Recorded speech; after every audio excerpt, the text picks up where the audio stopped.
And a good evening or good afternoon or whatever it is in your part of the world to everyone on the stream today. I am Draken and this is the Draken at GameWorks. Hopefully you are all keeping well today. Hopefully things are going good for you. I'm just going to have a bit of a relaxed and chilled stream I think today. We're not going to go too manic. We're not going to go a bit too crazy. I'm just keeping an eye on things around here a second. But I'm just going to have a bit of a chilled down stream. I need to get some more chilled out music. I've been writing some more chilled out music recently actually over the last couple of days. I've been writing some stuff so I might have to get some more chilled music. Oh, sorry, excuse me, my stomach's going just as soon as we hit the stream there. Yeah, so I'm Draken, this is the Draken GameWorks, and we are back on the Unorthoblocks server. We're going to stream some Minecraft again. As per usual, actually. It's usually what we're streaming. But we've been doing some work. Get ready for some spoilers, because there are spoilers here. If you haven't seen, if you weren't tuned in on Tuesday, you will not have seen that we were working on ship on Tuesday. But we were working on ship and they're just over here. And I say they because I now have a second one here as well. So we have two ships over here. We come down here. So the ship over here on the, if we face this way, the ship on the right, that is now being completed. I was working on this one on Tuesday. I think on Tuesday I got as far as building on stream the back sail, and then after the stream I went on and completed the rest of the sails and also added in all the rigging, which was all that was needed really to finish this one off. But yeah, that got all finished off and everything else, so we now have a completed ship sitting here in the harbour, waiting to set sail out into the ocean there. But if we come over to the other side, onto the left-hand side, we can see we've also got, I just finished building this earlier actually, it's just the shell. It's an under construction version of the same class of ship, but it's stuck in the dry dock there with the gates closed, whereas that one's got its gates open and the water is already in, so it's ready to set sail. So that was our, that's our spoilers. But I'm just thinking today I might just go and do a bit of chilling out around the farms and stuff, and maybe we'll just go and do a bit of sort of training up and training up, I think, some of that. I'm just looking at my camera. My camera colour is well off today. I'm not sure what's going on there, why that's getting so off in the moment. But sorry, excuse me. Yeah, so yeah, I'm thinking around here we got the farms, which I have finished doing all the fields. So, and I got a few different new unique fields as well. We'll probably talk about this in this week's episode actually. But I got a few unique fields that you haven't seen in the other types there. So I've used like granite and sea pickles here to produce this unusual looking field of odd vegetables sitting there out in the middle of nowhere. And also we have a field of like little cherry blossom type trees. Which is my idea of doing it that way. So there's like a whole orchard full of them there.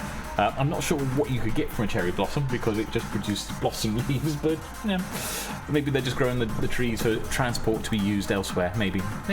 But though we got those bits done, what we haven't done is there is a lot of the ground around the outside.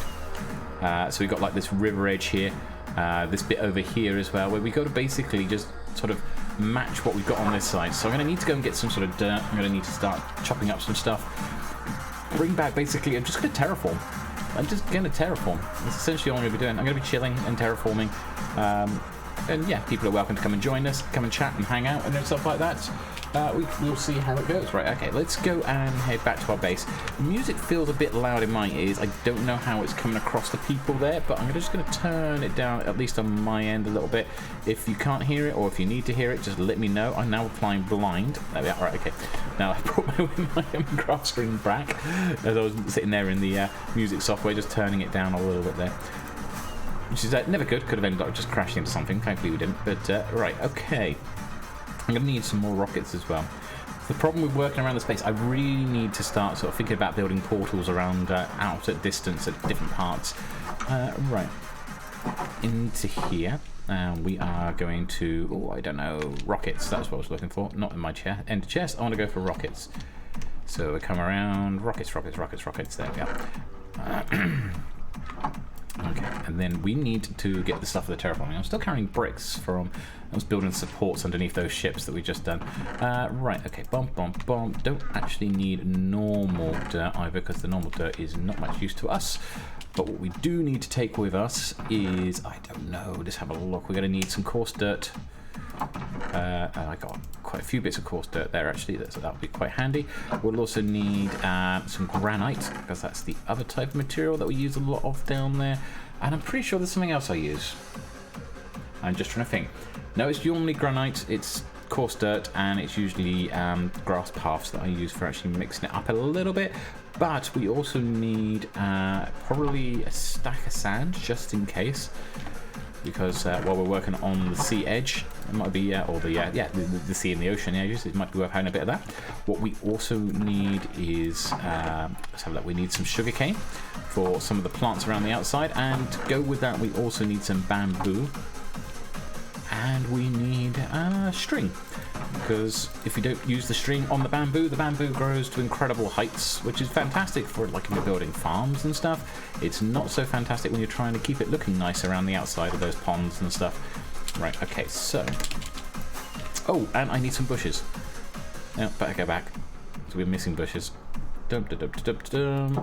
Excuse me. And by bushes, I mean leaf blocks that we use like bushes. Right, okay. We're going to just grab a couple of those. And bone meal. Of course, I'm still forgetting stuff.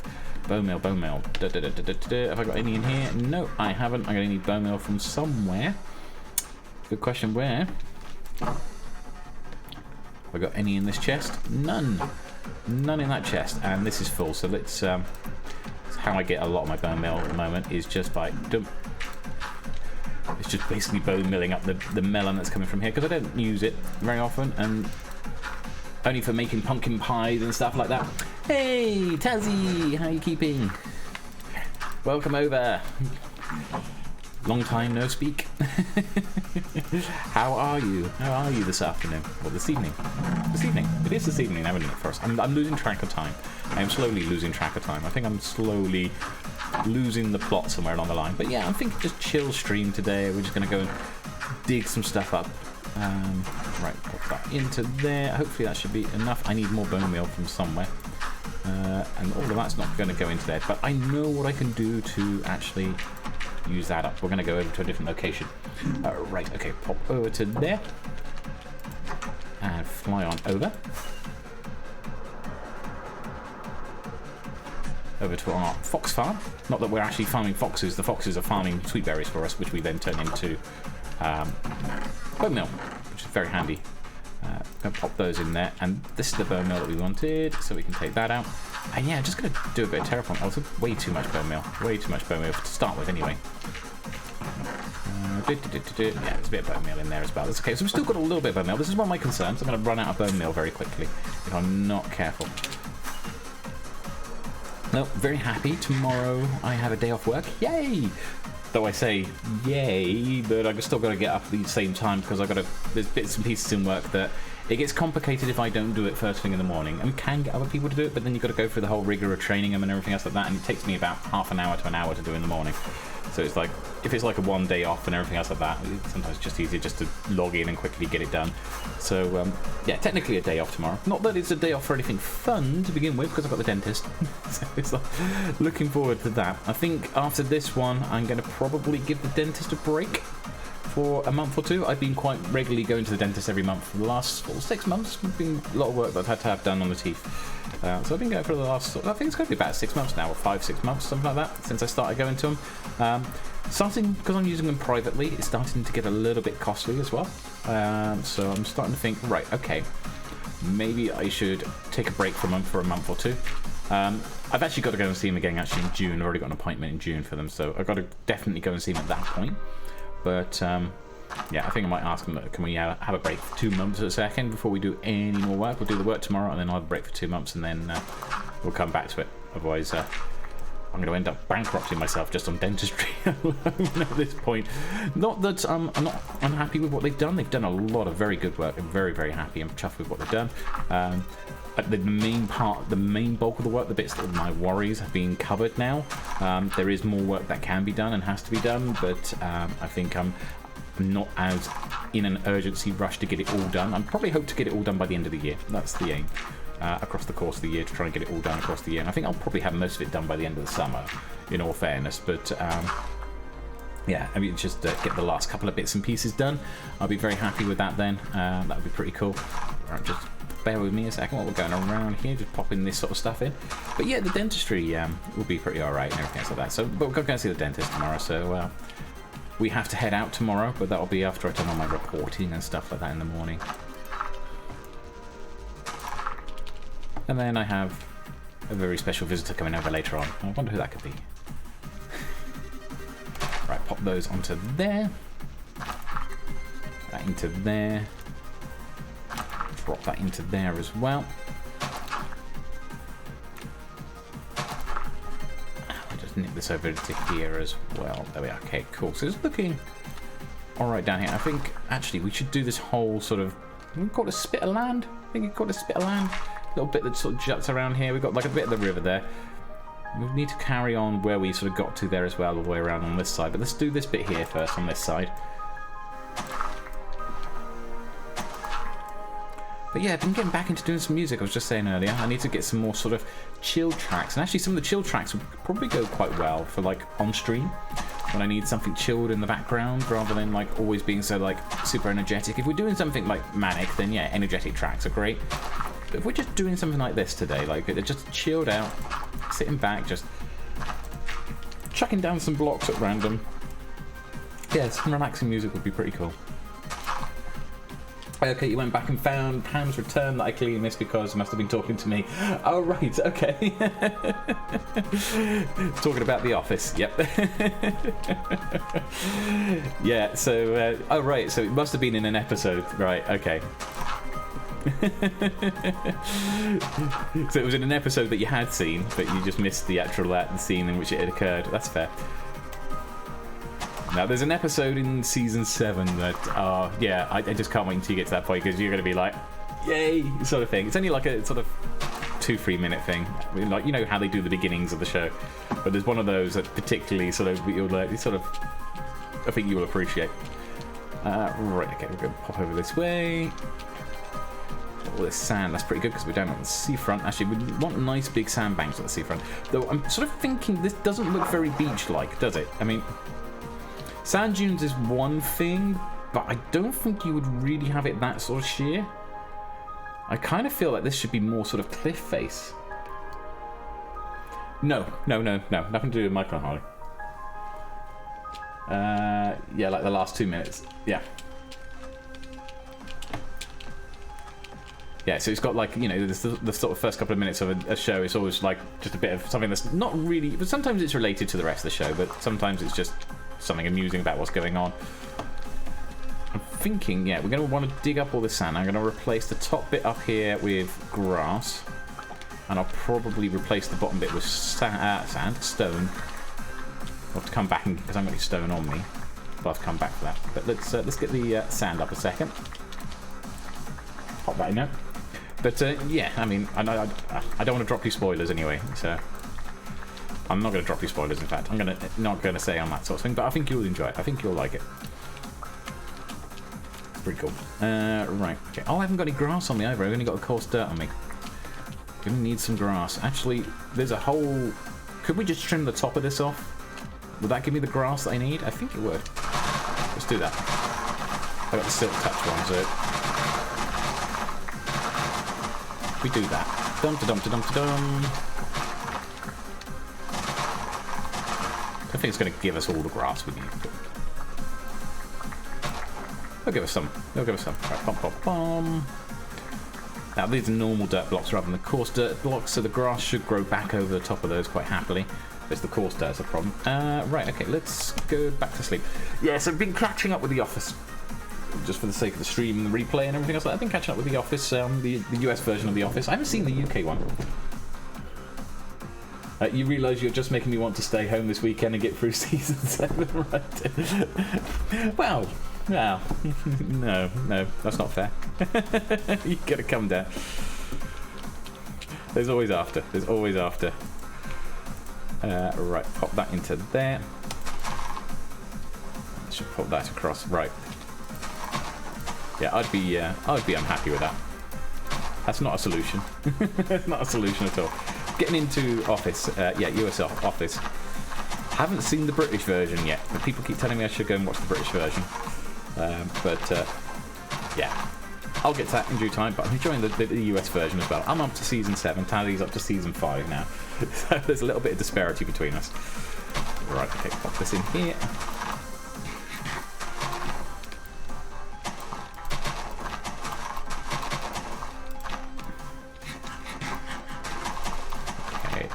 jump back into there.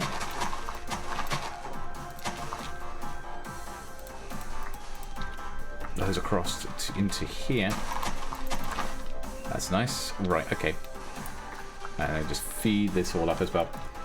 People equals you. Yes, you at the moment. But there could be more, you know, eventually. Could be more in the video. Remember, these go up on video afterwards. They go onto YouTube.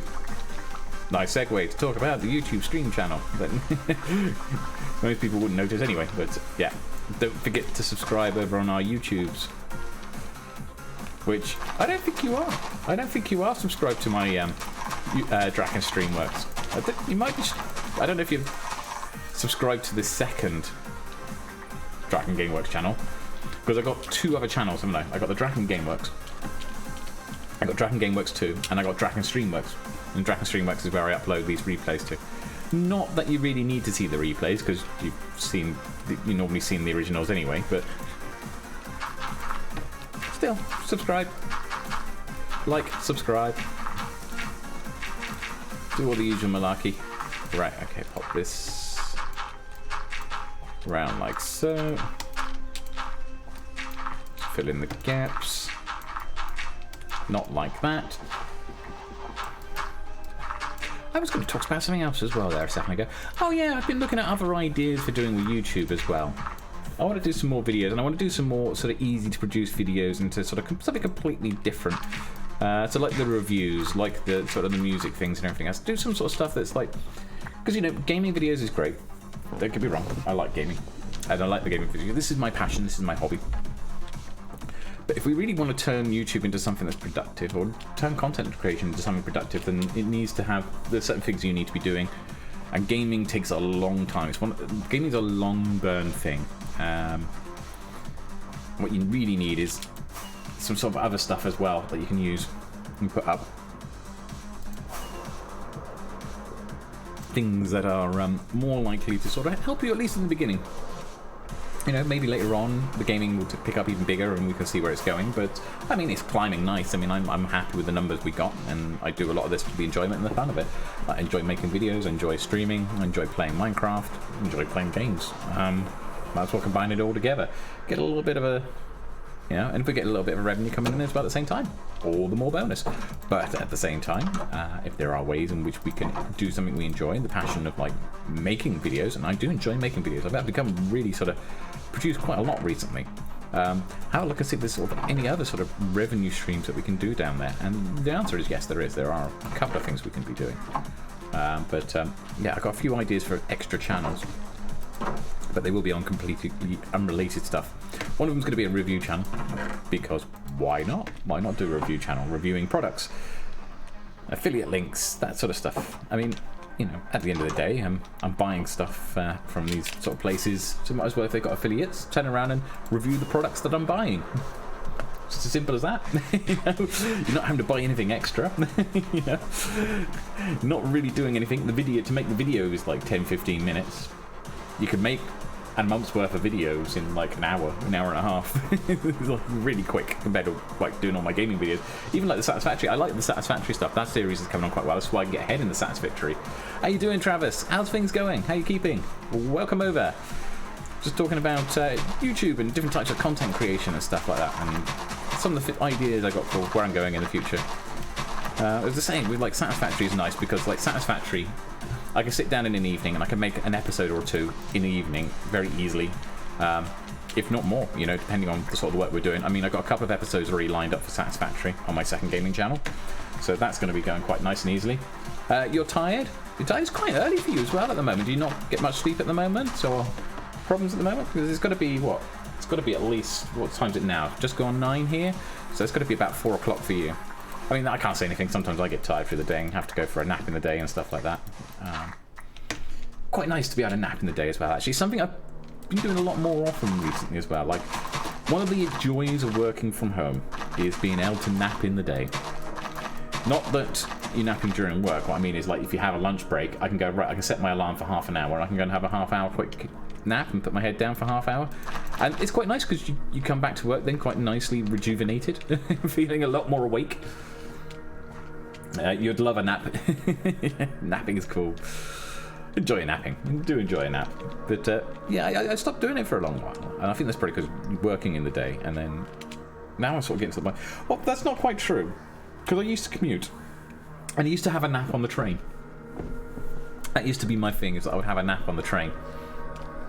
So I'd be travelling home and I would just put my head down. I have that wonderful ability that most people would probably be envious of, the fact that even when I'm sleeping or napping, I actually have a semi sort of conscious awareness of everything that's going on around me. So I've never missed a stop. I never need to set an alarm for that. I never need to sort of have that sort of thing of worrying about, like, is this going to be my stop sort of thing? No, I just naturally will wake up in time for my stop, without fail. And I've been doing it for years and years and years and years and years. And there'll probably come a day where I get it wrong, but normally it's never a problem. And I've not gone past my stop once. I think the closest I had is once, about 5 years ago, where I woke up and I was in the station I needed to be in, and I just basically quickly woke up and jumped on there. But other than that, that was basically it, Never really had sort of much of a problem in that way anyway, so it's pretty cool.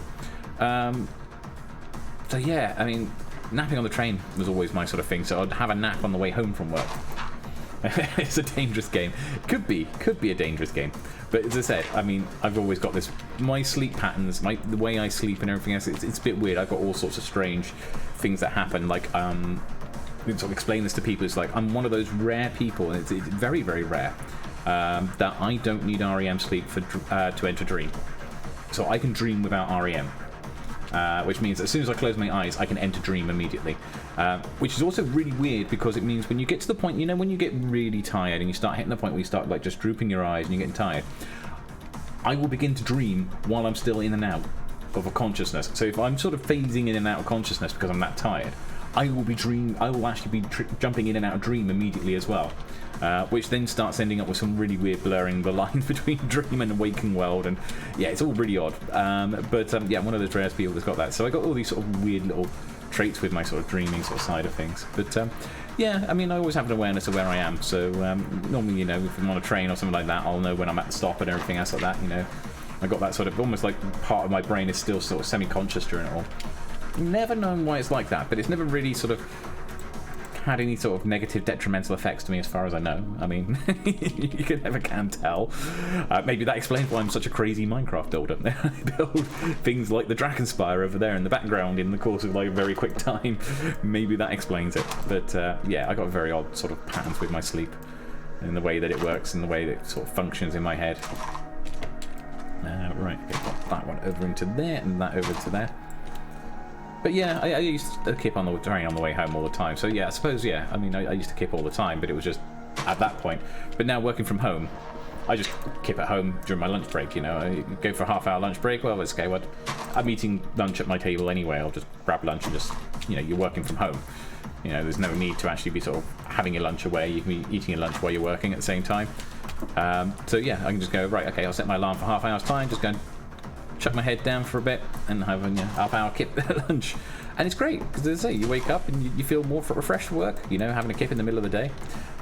Japan, I think it is, isn't it? There's a lot of the businesses in Japan, they very much encourage, and in fact the businesses will do it where they'll actually stop their entire workforce. Hey Grizz, how you doing? Just doing a bit of chilling out and terraforming around the Drakenspire at the moment. So the Drakenspire is obviously sitting still in the background there. With all the harbours and everything else, but I'm just chilling out a little bit and just there's a load of like whatchamacallit, I've forgotten the word. I forget the word. Loads of terraforming I need to do, changing the land around here. So just doing that at the moment.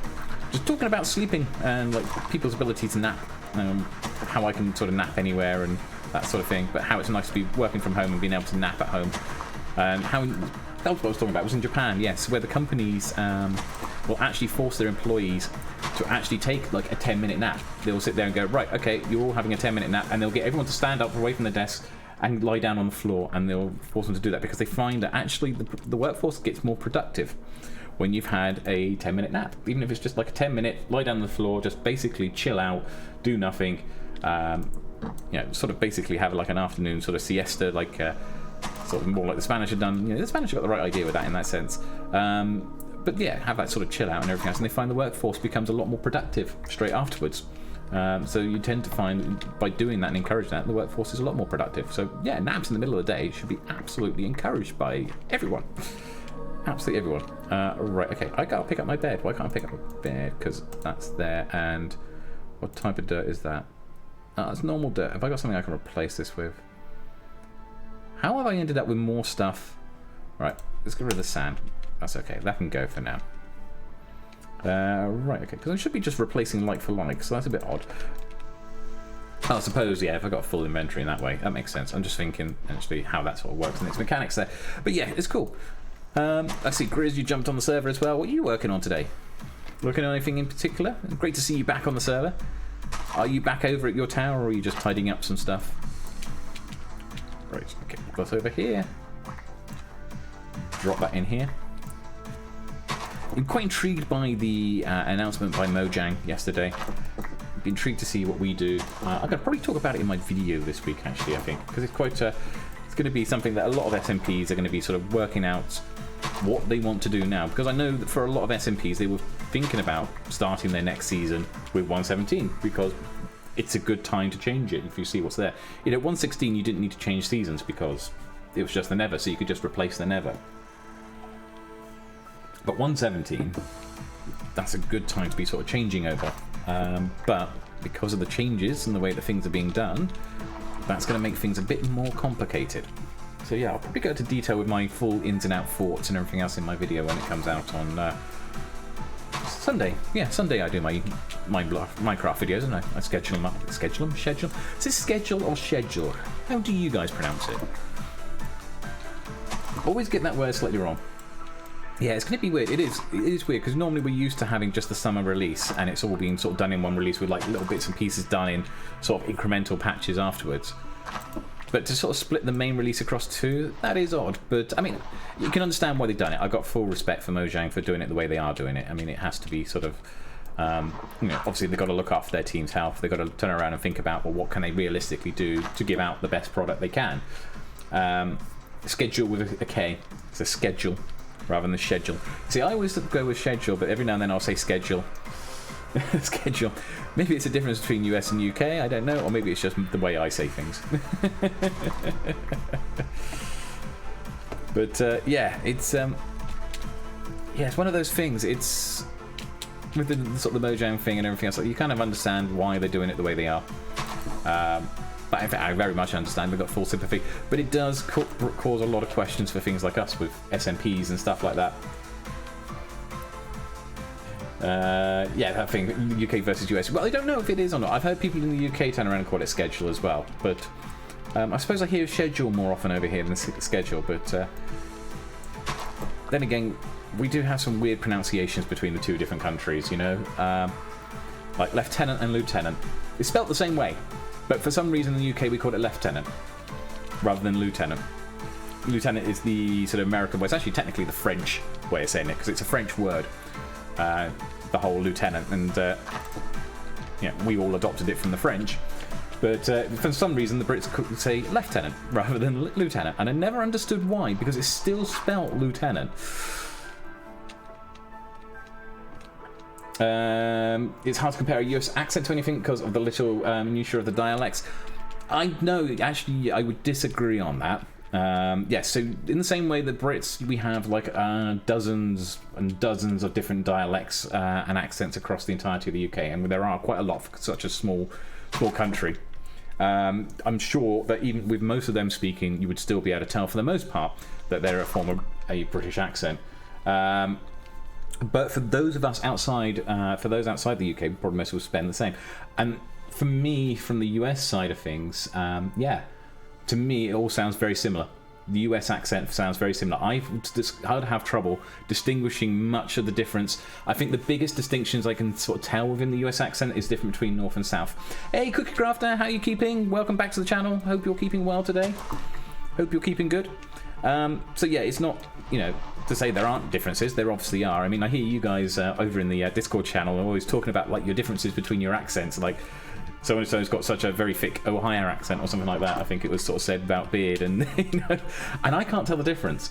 I can tell sort of roughly a southern accent, what a southern accents, and I can tell roughly what a northern US accents, and I can just about distinguish a Canadian accent away from the US accent. But that's about it. That's about all I can distinguish. To me, otherwise, it all sounds pretty similar. I suppose like Brooklyn's pretty thick, but then Brooklyn, I suppose for the US, is very much like Cockney is for the UK, because Cockney is very distinctive. The sort of the London Cockney accent compared to the rest of the UK, sort of various accents. But again, there's definitely a distinction between what is like the more posher British accent and the Northern accent, for example. Yeah, that's the most distinct, but it's the same, like you said. Can't tell the difference. Yeah, absolutely, absolutely. You get annoyed when people ask if you're from Canada, not from... It's like, no, Minnesota. Yeah, absolutely. I mean, that's the difficulty, isn't it, with accents sometimes as well, especially, you know, from abroad and everything else like that.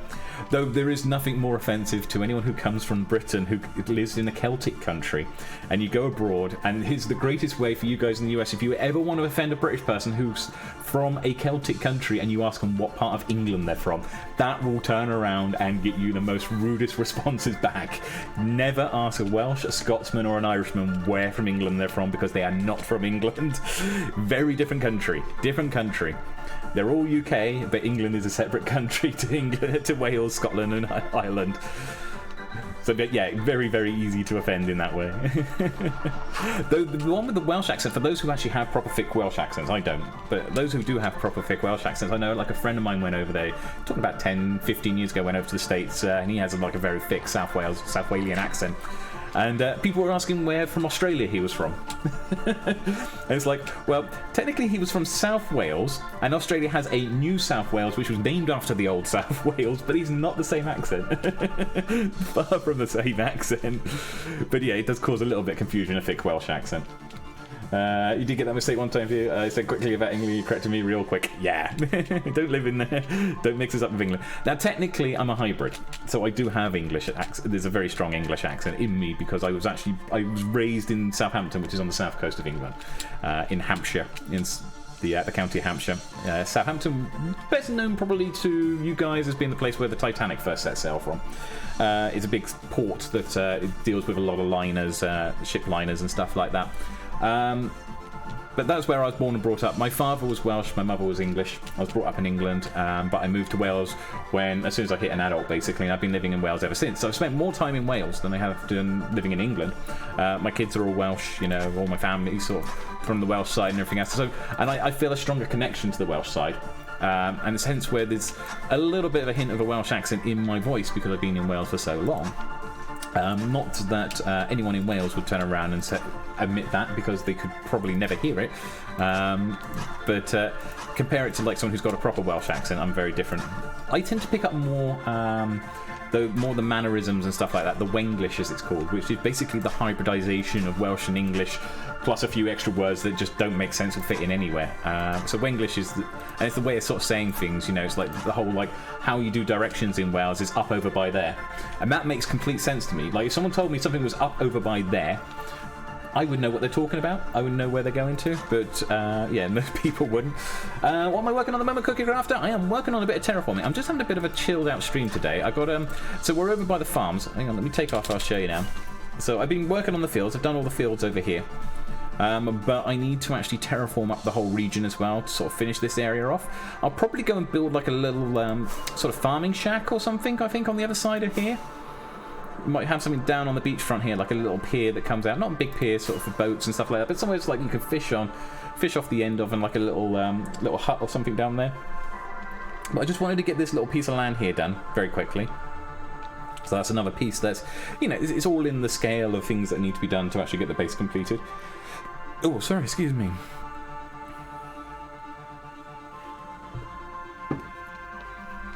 Quick drink. Right. What was I doing? Yeah, I was hitting things with a shovel. That was what I was doing. Yeah, it was just so basically I'm just doing a bit of terraformation at the moment. I'm just chucking in a bit of granite, a bit of coarse dirt, just putting a bit of dirt past like this around the water edge. And the reason we do it around the water edge like this is it just basically looks like the land is being absorbed by a bit of the water and everything else there. Hey, Avalar players, how are you keeping? How's things? Welcome back over. Hope you're keeping well. Yeah, so I'm just going around here a second, just terraforming up the edge here, and I sort of chuck it around all over the place, this sort of thing, but down by the water's edge you sort of do it a little bit more, so it makes it look like the land is a little bit more damp as it might be around the water edges. So, you know, obviously you've got the river here, and anywhere that's sort of a good example actually where I might do it as well is if I go over here, you can see there's like this bit here. Now I'll probably make that very heavy with this sort of the mud texture, this sort of mixture of the granite, the coarse dirt and everything else, because it looks like this is the sort of area, even though it hasn't got water there, the water would be gathering, so the land would probably, even if the water's not sitting on the surface, it's probably going to be a lot soggier and a lot muddy down there. So I'm going to do that sort of thing here, and then I just splatter the odd bit here and there around the rest of it. You wanted to use the replay mod, but you can't run the jar file. Yeah, you don't tend to run the jar file, do you? You put the jar file somewhere in the Minecraft thing, if I remember right. It's been a while since I set up replay mod.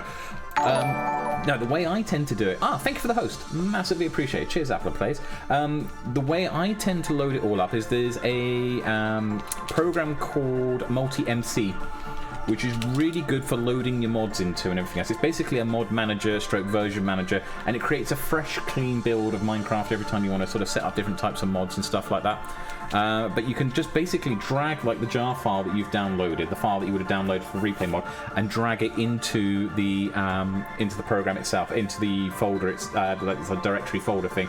Very easy to use once you get to know how to use it, but it will help you with actually installing mods. I find it's far easier to install mods using that than trying to do the manual route and trying to set it up manually. The only thing is, I try to remember, isn't there like a driver or something you need to download? Yeah, Multi-MC, definitely recommend. It's what I use all the time on that one. It was recommended to me by people in this community, so big shout out to those people who sort of recommended it over to me. It made life so much easier when I did that, especially when you start getting different versions and everything else like that, because you can keep different versions of your world around and stuff, and it's nice. It creates a whole complete distinct fresh save, so it keeps it nice and neat as well and tidy, sort of on a more of a data side as well. So yeah, that's what I use, and it's good for sort of your mod management and stuff like that. But there's a driver or something like that. I can't remember what it goes like. It's worth looking it up if you're planning on using the replay mod to actually create movies from afterwards. Then you also need to download a driver or something like that needs to go in the background. I can't remember what it's called now. It's like a video driver or something like, driver, maybe a codec or something like that.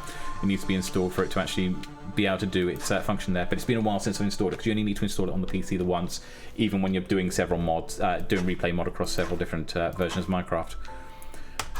Right, okay, cool. Let's go and let's have a look. So that's that bit of land. I'm quite happy with the way that's terraformed up. And then we're going to put... just pop those into here, and we're going to chuck some along here. I'm just going to chuck some sort of the reeds down at the front here. I like putting the odd one or two down the front here, like the sort of sugarcane, like you normally see in Minecraft. But what I also do, just to add a bit of variety into it, is I'll take some string and I'll also take some bamboo. So I'll take the bamboo. Actually, I'm also going to need a bit of bone meal for this job. And I'm going to basically plonk one of those down here, bone meal it up so it grows to 2, and I'm going to put a bit of string on top of there, because we don't want it to grow more than that, but it just looks like a singular strand of like reeds sort of sitting on its own. And then I might also chuck the odd bit of string on top of one of these as well, just so that we get, once it fully grows up, we get a variance of height. The next season is starting in the summer, right? Yes, well, we shall see. We shall see now with the announcement from Mojang yesterday. We're in discussions at the moment as a server. We won't go into too much details, because I'm not going to say what we're doing, because we don't know what we're doing, just in all honesty and openness. So we don't know, Finn Bob, that we don't know what's going to happen in that regards. Overall, because obviously they're splitting the next version, but we are going to have this conversation. We're going to have a discussion around there about what we're going to do, but that's going to be a discussion that's sort of come over the next week or two. Once we know what we're doing, then yeah, we'll let people know as well, but we're not sure ourselves, because obviously there's so many questions in relation to it, as to whether we're going to sort of do it now or do it in Christmas, once the terrain generation is in properly. Or whether we do it, say, in the summer like was originally planned. Don't know yet. Don't know. And I can't really say one way or the other how it's going to be. It's going to be between, obviously, we will sit there, have a discussion between all the people on the server and sort of say, well, this is what we fancy doing, you know? As it's sort of general openness of what it is. But as I say, I don't want to say what we're doing now in regards to the season. The original plan had been to do Season 2 in the summer. Whether we stick with that plan or do something else differently, we've got a few options, but we need to... We're at the stage where we've put a few options out there. We've had, you know, as a group, we've turned around, we've come up with quite a few options, actually. But we need to actually sit down and have a proper chat amongst ourselves and sort of say, right, okay, which do we think is going to be the best for us as a server? And that's how you would do it anyway with a nice group of people anyway, is just have that sort of conversation. That's the way we do a lot of stuff. We have regular meetings to sort of discuss what we're doing and how we're going to do it. And that sort of thing, and sort of what's best for us as overall. Avalar Plays was mentioning as well there about the FFmpeg, just sort of seeing that going back as well on there. Yeah, definitely. If you've got the video there, explains about installing it and everything else. I mean, you're all on Discord anyway. I was going to say if there's a way to send it over Twitch, but yeah, you're all on the Discord anyway. Might be worth sharing in one of the Discord channels there. But yeah, FFmpeg, that was the one I was trying to think of, the sort of codec thing I was saying. That's the other bit you need to get installed. That's the complicated bit, well, the most complicated bit about it. But once you've done it once on the computer, it doesn't matter if you uninstall and reinstall Minecraft, and if you have multiple versions of Minecraft through multi-MC and you're having to put the mods on, it will it only needs to be done the once with the FFmpeg, but it enables you to actually then record the videos off. So replay mod will work without it. It's just you won't be able to do videos afterwards. Yeah, so the MPEG bit is the pain in the neck bit, but it's not too bad. Once you get past that bit, you only need to do it the once, unless you buy a new PC. If you buy a new PC, then you have to do it again. So I've had to do it twice now, because I've got my replay mod on both my PCs. Right, okay, pop this over into here, and that up onto there. But yeah, I mean, from myself as well, it changes some of my plans as well. I'm having to think about what we do, but we're not going to, with the whole sort of things they were saying about the changes to the thing there. That's why I use Spectator for the most part now. Actually, yeah, Spectator I use for doing my replay mod. I use my camera account for that exact purpose, because it makes it so much easier. You can just leave the Spectator there. So if I need to fly off and get resources, if I haven't brought everything I need over, then I can go over, grab that, and come back again. And yeah, that tends to sort it out a little bit there. I seem to have gone semi-transparent, it seems, looking at... My lighting has gone off on my camera a little bit. Now I've gone semi-transparent. I was just looking at the OBS there, just off the side there. I seem to have gone semi-transparent for some reason. But yeah, it's, earlier on it was looking very red. I'm not sure what's going on at the moment with it, but yeah. Right, okay, let's do this bit here. Yeah, so yeah, when you're flying out of area, for example, you don't have to worry about that. The other thing is, obviously, as you're moving around, it's not unloading and reloading chunks at the edge as well. You know, if you're working on a big project, because the Spectator is solidly in the same location, so there's no issues with that. And obviously, as I've got the two PCs now, it means also that while I'm rendering on one PC the Spectator account, which I keep the Spectator account on one PC, I can be still playing on the other PC. So I can still be doing things as well if I'm like doing things I don't need it. You like the idea of using your cam count to keep your chunks loaded? Awesome idea. Yeah, no, I only came up with it like a couple of months ago when I was sort of thinking about it. I was like, actually, yeah, if I use my cam count in this way, rather than just being like recording OBS on the cam count, but actually using cam count for the replay mod, then yeah, it keeps it in the same place, and you don't get that issue, because you've seen my earlier videos, and I'm sure you guys have all seen it in your own videos. If your camera count's at the wrong angle, you always see in the distance like bits of the chunks and the terrain flickering in and out, where it's like where you're moving around, you're moving over like chunk borders, and it's causing chunks to load and deload. But yeah, if you use the camera count for it, then your camera count's not moving, so it's they all remain loaded, it remains static, so you don't get that flickering anymore. There is something else I know Beard was saying, because Beard keeps in contact a lot with the guys over at the replay mod side of things. He keeps a very close sort of eye on the development there. And he was sort of saying there is something else that's there available. There's some sort of extra mod that you can put into replay mod that will actually keep a lot of the borders sort of loaded and actually enable you to load up a lot bigger area. But I'm not sure what it is. I've been meaning to look into it, because obviously for myself, Drakenspire is massive, you know, and putting all of that into replay mod is quite difficult. If I wanted to show the whole of Drakenspire in the replay mod, it would have to load in and out all of the time, because obviously the limits and everything else on how far back the graphics go. So we're going to have to sort of look at that sort of side of things. Let's just continue up with this bit. This is just going to basically be a little bit of a patch of wasteland. I'm not actually going to build anything up here. It literally is a terraform. I'm doing here. Though I didn't finish off doing the coastline, which I was planning on doing, and I also need to do the sort of cliffs down there as well. Or cliff underneath where I am now. This is going to have to be a cliff of some description. I'll have to go and get some stone. But we'll just pop these all down here a second. Keep it nice and sparse in certain points there. Ah, there's an Almighty Beard. Talking about an Almighty Beard. There he is. There's the gentleman himself. Right, okay, pop that over to there. And got ourselves and Grizz and Beard are on the server at the moment. Just running around, just getting some bits and pieces done.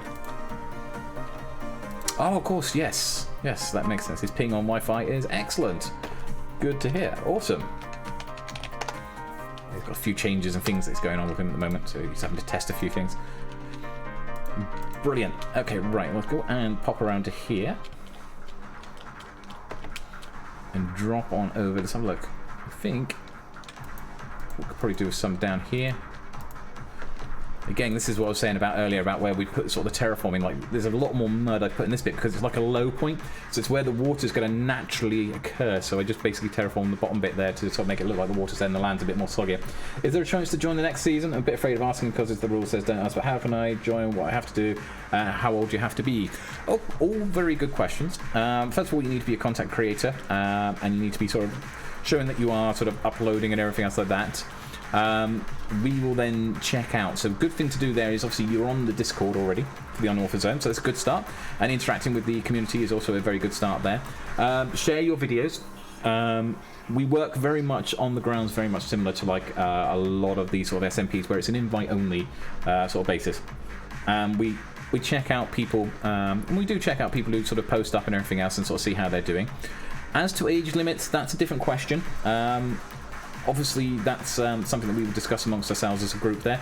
I think the youngest person we had before was that nerd. Don't want to go into sort of revealing people's ages and stuff like that, though. We do have some people who have been in the upper end of the education system, shall we say. It's probably the easiest way of sort of saying it then. We're actually going sort of where it is, and obviously that's the upper end of the education system is going to be different between countries, shall we say.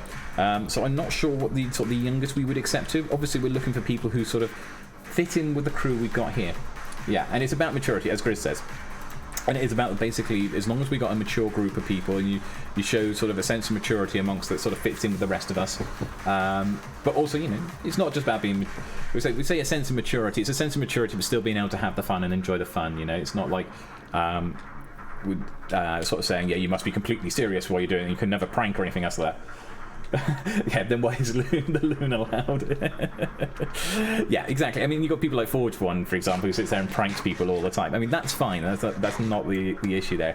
It's about knowing when's enough, and being able to have that maturity, to be able to have sit-down conversations and everything else like that, and sort of share things together and everything else. I mean, we have, as a group on this server, quite a broad range of ages, I would say. I think I'm probably the oldest on the server. I would think... I don't think anyone might be older than me. I'm not sure. I'm not sure actually the ages of the new guys, but I know until recently I certainly was the oldest, and I don't know if I still am. I think I'm the only one who's a grandfather. Something you may not know about me is I'm actually a granddad. You know, I'm not only a father, I'm also a grandfather. So I am sort of the oldest in that sense, but I'm not sure if I am the oldest. Do you have to use voice on YouTube? I can use it with Twitch, but YouTube you don't know. No, I mean we take people as well if they're Twitch content creators as well. You know, that sort of thing. So we're not saying it's just purely on YouTube. I know Lady Bex was talking about this the other day as well. I think you'll mention it with her. Yeah, Lady Bex said I'm the oldest. Yeah, I might be the oldest. I did say I don't know what the ages of the new guys are, so I don't know if there is anyone who might be or might not be, or anyone closer to sort of my age, but. Yeah, I think I am the oldest on the server. But, I mean, we got some, you know, I think we cover a good range of about 20 to 25 years, shall we say, of people in terms of age and limits and everything else like that. Yeah, it's... Travis is 35, yeah, so I'm older than you. Yeah, so I'm older than you. Right, pop this onto here. And drop that into there. And we'll just pop something on there like so. You're 14. Okay, that's okay. Well, as I say, it's about sort of showing that sense of maturity. So obviously we'll check out your content and stuff like that. You know, if you sort of link it up and everything else like that. I don't be put off if we don't immediately invite or anything else like that. It may be that you just need time as well. You know, don't be disheartened, always stick around and everything else. You know, the plans for us as a server is that we plan to be around for a while. For those of us around, you know, the server will probably change a little bit here and there over the years because, you know, people do. You know, some people come, some people go off and do other stuff. That's life, that's natural, you know, and you look at any SMP server and that happens anyway, whether, you know, whether it's successful or not. They all have people who sort of shoot off at some point and go and do other stuff. Well, hold up, does the string keep the bamboo from growing? Yes, that's right. It stops. That's how I do like the edges of the water here, because I don't want the bamboo growing up to massive heights. So if you put the string on the top of it, it stops it from going. So yeah, if I say, for example, let's put one down here. I'm going to grow it up to stage 2 because I don't want it more than stage 2 because I want it to look like reeds. If I put the string on the top there, obviously you can't see it much from the distance, but it looks like it's, yeah, it's at that sort of height. Yeah, you can use string for a lot of interesting stuff like that. You can do a lot of sort of good uses. The other thing you can do as well, like this, I want the sort of bamboo, not bamboo, the sugarcane here is quite nice. But if I put a bit of string on there, it's going to stop that sugarcane growing. And maybe I'll grow that one up to stage 2 and I'll put sugarcane on there. So that one's now going to always stay at 2. That's always going to stay at 1. These two will grow up and they'll become free height. And that will give them variance in height as well as they go along. So they're not all going to be the same sort of free height that the maximum sugarcane grows to. I think you'll do a bit more YouTube with the replay mod. Yeah, go for it. Definitely go for it. Have a look and see sort of how you can go over everything like that. I mean, replay mod's really good. I mean, I was doing it before I joined Unorthoblocks. I had 2 other servers that I was a part of. Well, I had 1 other server I was a part of, and then I was also doing my own sort of single play series, I should say. Actually, I forgot to put the bushes down. I'm sitting there chatting away. I did the terraforming. I didn't put the bushes in, so I was just going to put some bushes in around now, just here and there. So yeah, I was part of another server that sort of.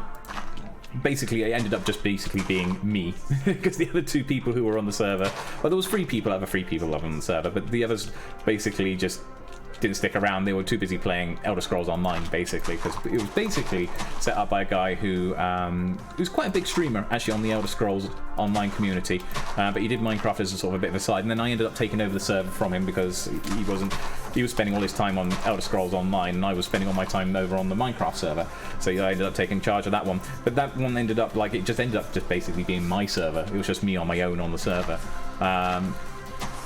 And that was an alright server, but then it got mucked up because of some backups and stuff like that, so I came off that one, and I didn't do content creation for a little while, and then when I came back to it, I did some some videos of like building like an Elven Palace in Creative, and I did that using replay mod. So I used the replay mod to be sort of coming back to it, and yeah, I wasn't talking over that one, that was just music over that one, so yeah, I mean, that's perfectly fine as well, doing that sort of side of things. But obviously, you know, if you're doing the content creation, we need to be able to obviously make sure that you're a right fit as well to meet in with the rest of us, you know, and obviously sort of match what we have here and just sort of stick around with the community, but you're on the right tracks. Can you share your old videos? Yes, you certainly can. You can certainly share your old videos if you wanted to. Just obviously make sure you put them in the right section of the Discord. Normally people use the video section for sharing their latest stuff. I wouldn't bombard it. What I would say is don't bombard it. Put one up every now and then or something like that, rather than sort of spamming it away where you put like 20 videos all up in one go. I'm pretty sure minors do put content on YouTube, but there's something that you have to make it for kids, and that turns comments off, so you don't get any unwanted interactions. Yeah, there's that one you've got to be mindful of as well. Thank you, Travis. I forgot about that bit as well. So there's something that you've got to be mindful on there as well. When you put up, yeah, because if it features kids in there, you've got to be careful about, and when we say kids, we say people who are below a certain age, and I'm not sure how YouTube classifies it, what age it is, so there's that consideration as well, and that's something we would have to discuss as a group. So that's why I'm saying, even if we don't sort of put you in for immediate consideration, maybe because of that element, don't be disheartened, just keep on with it, because we may turn around and say in a couple of years' time when it changes, you know, when you do get to be old enough, if you're still around and everything else like that, then we might be going, well, hang on, so-and-so's been around and proven themselves as well, you know, let's go and grab them. So I say, you know, don't be disheartened by it, but if that does become the case, obviously age is, don't be in a hurry to grow up though, that's all I would say, because I wish I could go back to being 14 again. Life was so much simpler when you were 14, trust me. Yeah, I would definitely don't post a video every day. I don't have the time for it. No, that's fair. No, that's fine. That's absolutely fine. All I'm saying is, yeah, if you're posting your old videos, if you want to share them, just don't go spamming all your old videos in one go. I would say just share one every now and then or something, rather than just doing them all in one go. Otherwise, you'll end up spamming the unortho zone. But yeah, no, definitely share your older videos. You know, you're more than welcome to. you know, like people showing off what they've done and the talent they got out there. And there's a lot of good people, a lot of good talent out there. We like seeing it. You know, it's all inspirational for us as well. Right, okay, let's have a look what we got. That looks alright. That's coming out well. I need to put some... I want to sort of do a little bit of a cliff face build here. So I'll just replace the edges with stone or something like that. And then maybe we need to also put maybe the odd one or two tree up there. One or two trees, not tree. Yeah, a couple of trees up there. And that should turn around and finish that patch of land off. That should be okay. Draken spitting truths. Don't know. I don't know if I'm spitting truths. I'd like to think I make some sense sometimes. Sometimes. Not very regularly. Right, okay, let's head on back. Let's go and drop this down here.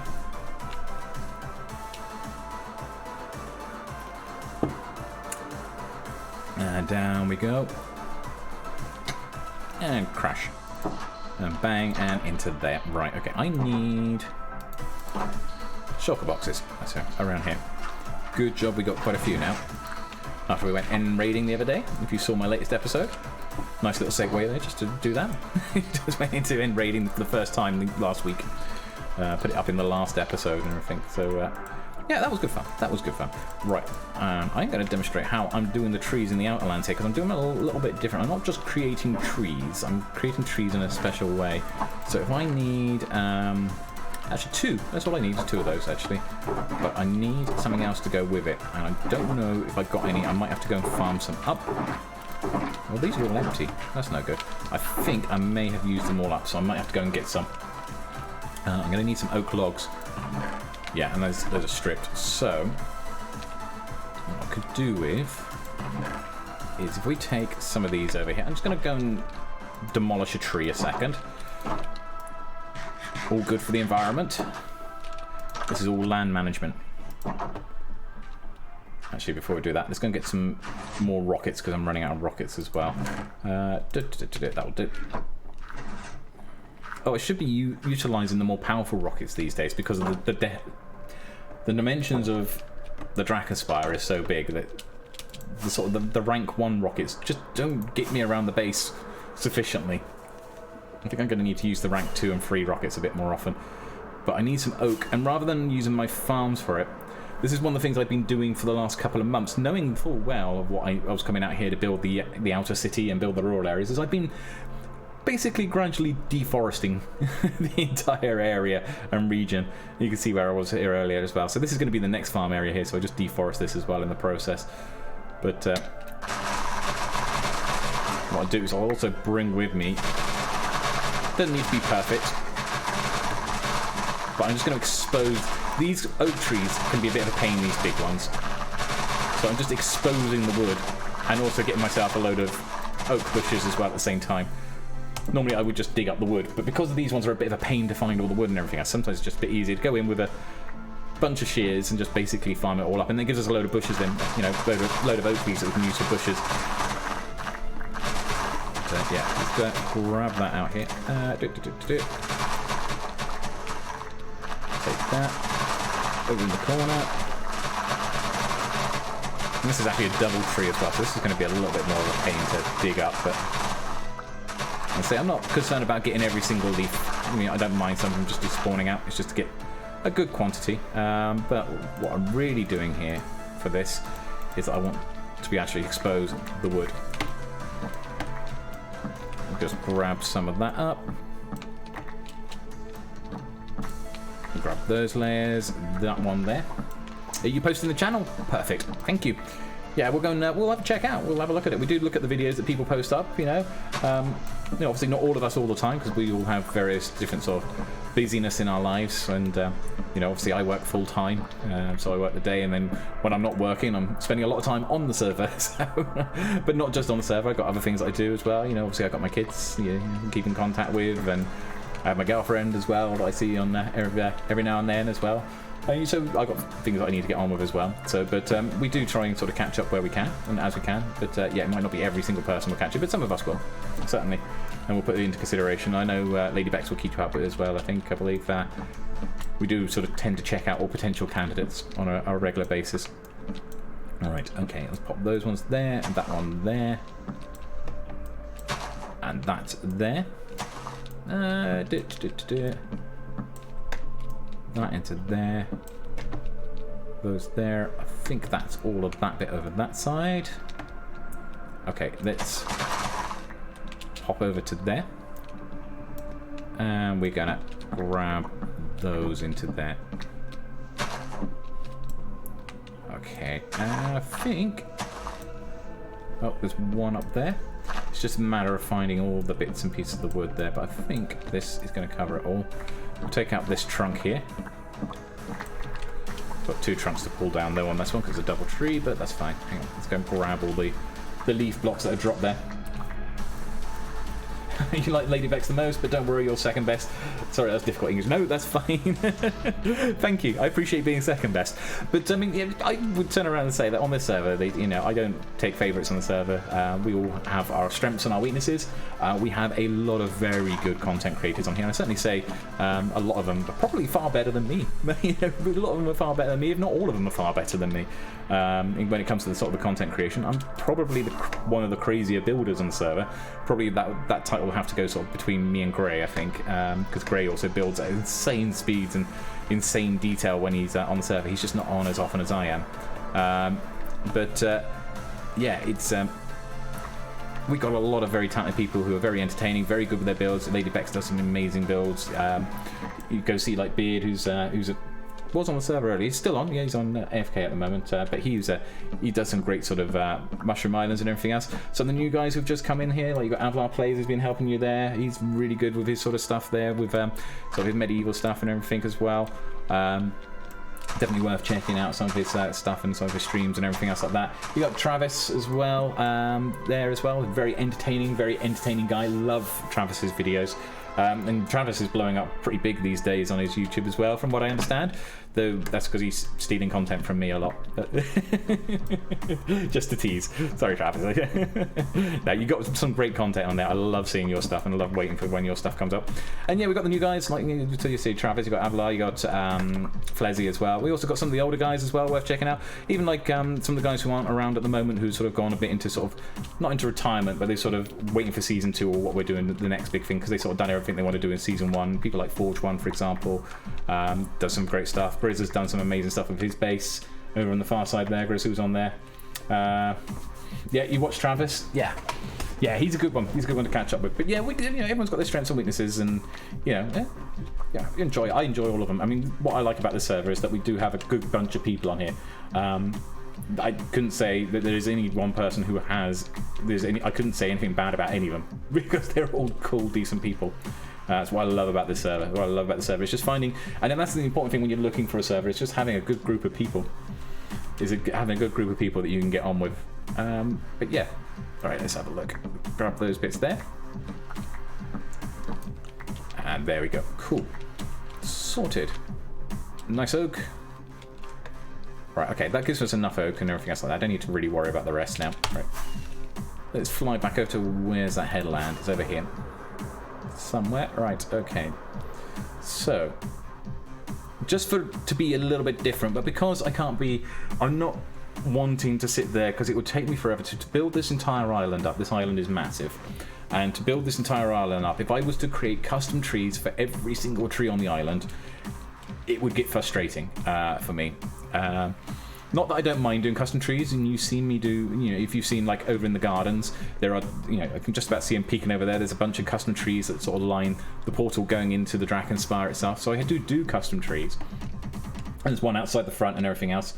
But for all of the sort of the mainland, I'm trying to sort of think of ways that are sort of going to be easier to do, but also keep it looking a little bit different. So what I've been doing for sort of like the main trees around the farmland is I've been putting down a birch sapling, growing the sapling out,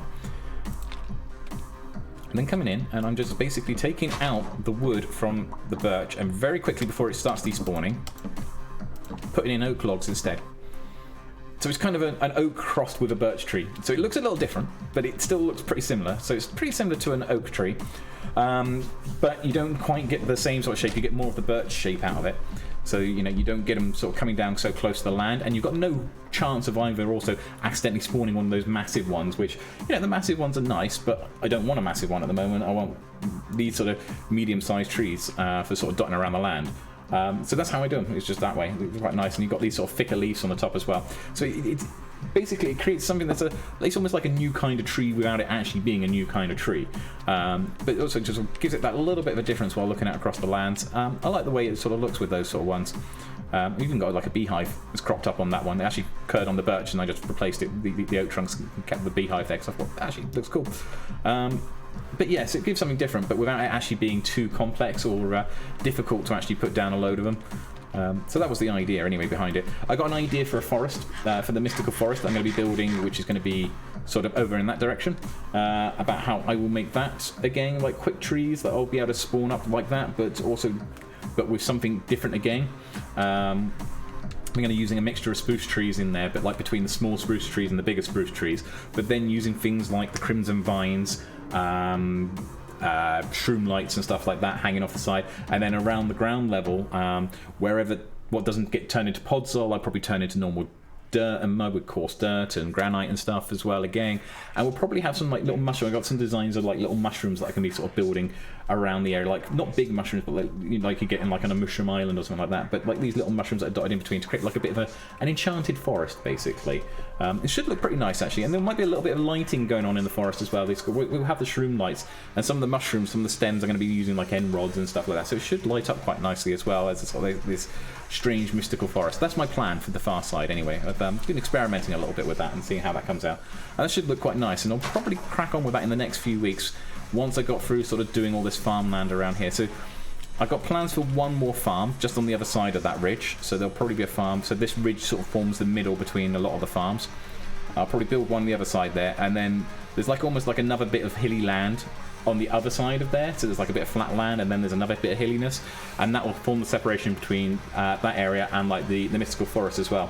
So yeah, I will be sort of building that in the next few weeks. So obviously there's plans. That's the plan anyway. We'll see how it goes, but yeah, it all depends, because I keep a few projects on the go at the same time. I've got a few ideas going at the moment what I want to do around the area. And I like doing it that way because it means I can sort of jump back and forth between different projects.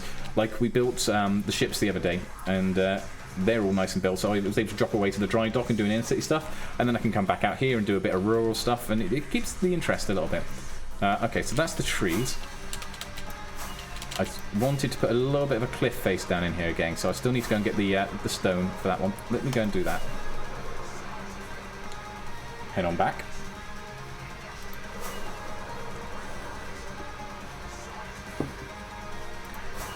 Flying on over.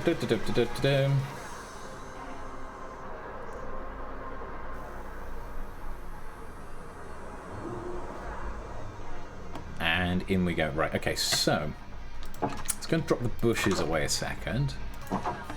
Where are we? There we are. There we are. So we'll pop those into there. So what's everyone else working on at the moment? What do you guys? So I had a chat earlier. Actually, there we are. We had a chat earlier about obviously what's happening with Mojang and the next update and everything else. What about you guys? What do you guys think about the whole change? About this idea of splitting down the next update between the two? From my own personal experience, I'm thinking I'm quite happy in the fact that they're doing it that way. Though I would love to have everything all in one go in summer, but obviously because of the reasons they've explained in their videos as to why they're splitting it down, I'm very happy that they've taken that route, that they're looking after their team and they're trying to get it right rather than turning around and rushing it out. I think it's quite a good diplomatic way of doing it, that we get some of the features early, so that it sort of satisfies us in some sense, that because we were obviously looking forward to a lot of this stuff, but obviously for the more technical aspect they've pushed it back a little bit, and I think splitting it that way was probably a wise decision on their part. I know people are going to be a little bit different, but what about you guys? What do you guys think? Do you think that was a good idea or a bad idea the way they've done that? Because I mean, I was quite happy with that sense. Rather than do it right, rather than rush, yeah. I mean, that's my thing as well. Yeah, it's like I'd rather get it in the correct way there. Toaster Chom Chom, thank you for the follow. Toaster Chom Chom, for those who do not know, or Toaster, would you call it there, he is one of the other Unorthoblocks members. He hasn't been around a lot on the server for a while because he was sort of one of the old school ones. He's done all his builds. He's got some great builds. I mean, Tobster's builds are absolutely awesome. But yeah, thank you for the follow. And thank you for the follow as well, Grizzly. You hadn't followed either. Okay, welcome over. Well, yeah, I've only started streaming again in the last sort of month or two, so you guys probably haven't seen me straightening around and stuff like that. But how are you keeping, Tobster? How are you keeping? Oh, that's all dark out there. And we'll probably see those guys sort of cropping back up again as well as we hit to sort of Season 2 and everything else like that. Though I did see Tobster on like about a week ago, I think. I saw you on the server, didn't I think. You're happy with them doing the cave update after 6 years, but I don't like the caves. I thought they were just nice jungle caves or ice caves, but they just have different shapes. I don't know. I mean, looking at it, yeah, there's sort of bigger shapes, but you've also kind of got all the underground stuff that goes with the sort of the water things and everything else like that. You know, they're much larger sort of designs and everything else. I think they look nicer. They certainly look nicer. I know what you're sort of saying about. Technically, there is sort of jungle caves, but it's sort of like different sort of the moss leaves and everything else are growing in there. So they kind of got the jungle caves like you're saying in there. Yeah, you haven't got ice caves. Or maybe they will. I don't know, because we don't know what the final iteration is going to look like of the cave system, because they haven't completed it yet. Yeah, you pop every now and then, and hopefully I'll have more time when Season 2 starts, but I don't want to make any promises. No, that's fair. That's fair. Obviously it's down to what sort of time people have for themselves. Just trying to think now, what was I going to do? What was I coming over here for? Oh, stone. That was what I needed. I need stone, and I need cobblestone. Which I haven't got any cobblestone there, actually. It's only mossy, and I want normal for this. Have I got any of my boxes over here? I don't think I have. I'm going to probably have to go and farm some up. Yeah, I'm going to need some andesite, so let's grab some of that. And we'll pop some of this over here, yeah. You like the axolotls and the fact that iron is dropping different, so you can mine it with luck. Okay. That's awesome. I didn't know my iron was dropping differently. But the axolotls, yeah. So the axolotls I quite liked up until when they nerfed it a little bit. So the axolotls were going to attack everything around them, but they've given them a cooldown on their attack pattern. It doesn't kind of nerf them, it just means you need more axolotls, I suppose. But when they originally introduced the axolotls, I had a little bit of a play around with them, and they were really good for building like an ink farm. So rather than like the way people building ink farms previously, where you'd have like some way of the squid dropping out of their sort of cells of water and falling to their death, you could actually have just a tank of water and having can't pronounce them now, axolotls in there. And if you use the top of the water to sort of be streaming off to one side like you do with like some guardian farms or you do with kelp farms and stuff like that, then yeah, it would form it over and push them down.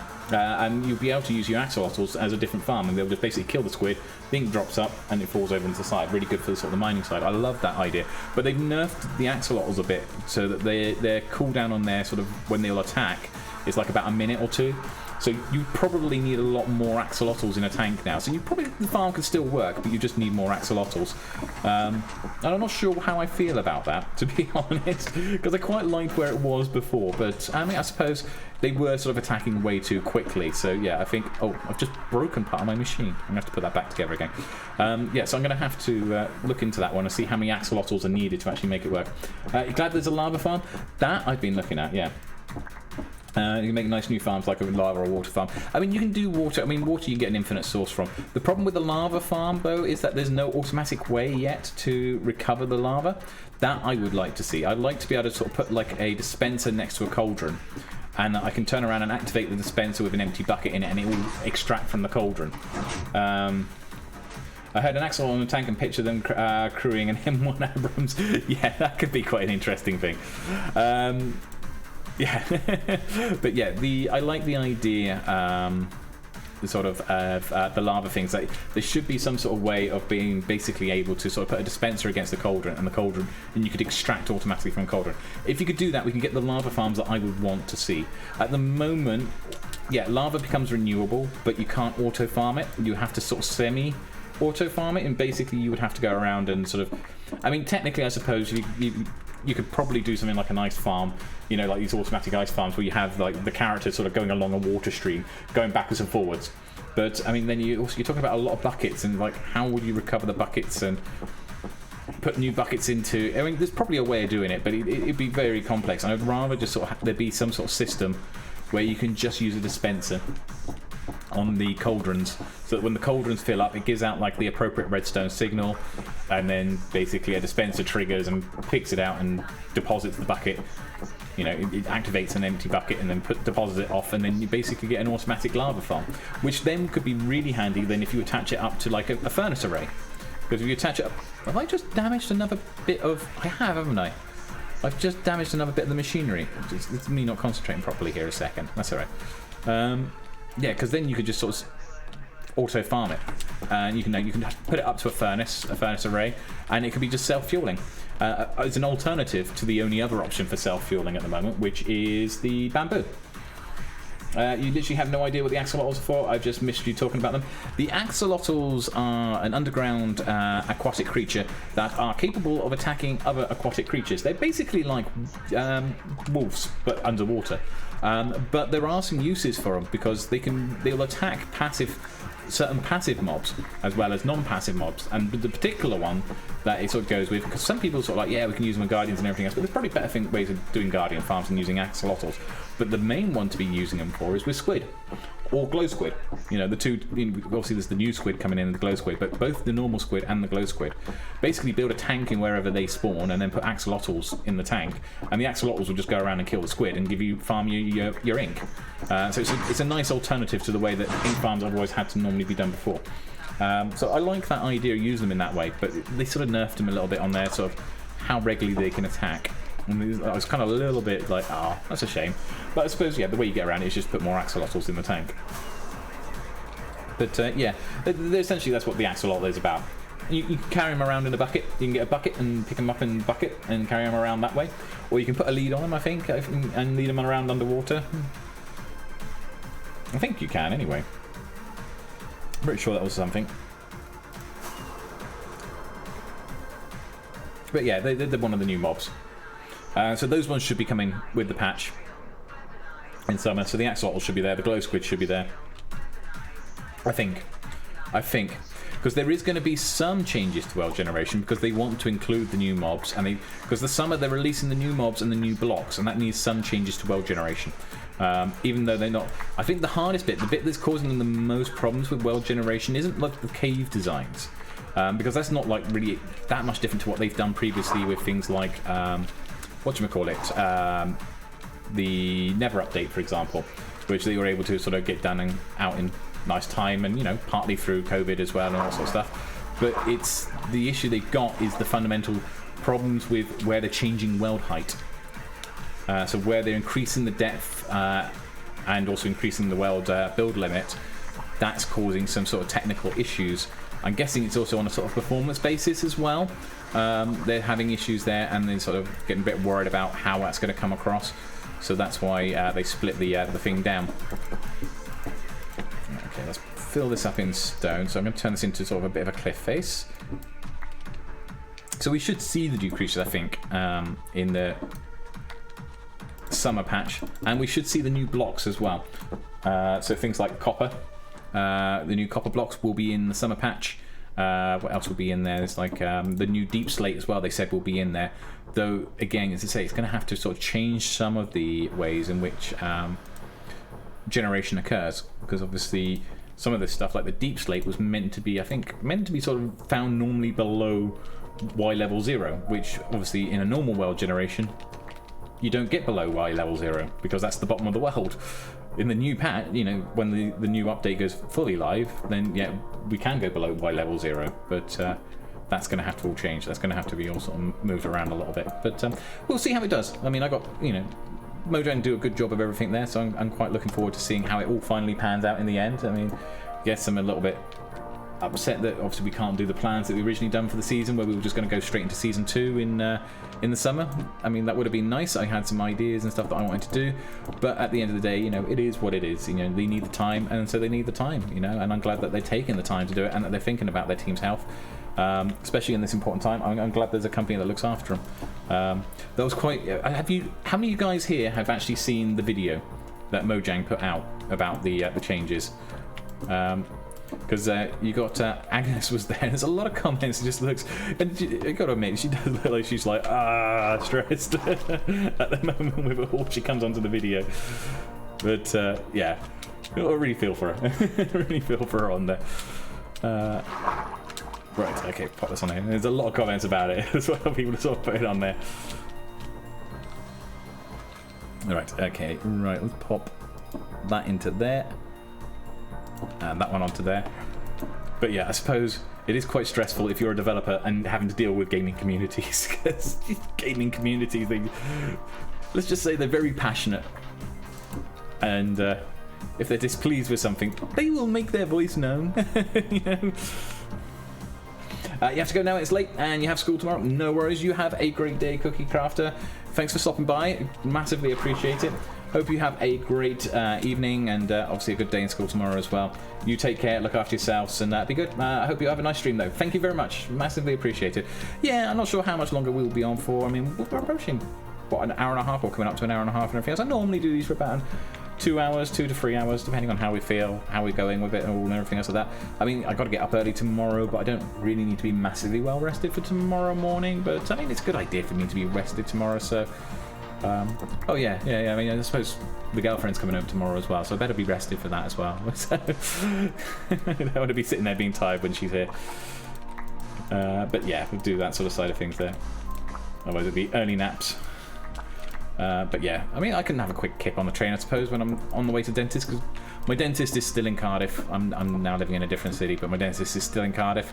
So I'm going to be travelling down to Cardiff tomorrow to go and see my dentist before we do that bit. So I could have an hour on the train and have a nice nap on the train on the way over, I think. Pop those into there, that into there, that into there, and onto there. Getting towards night time. Let's get the bed out. Pop there. That's cool.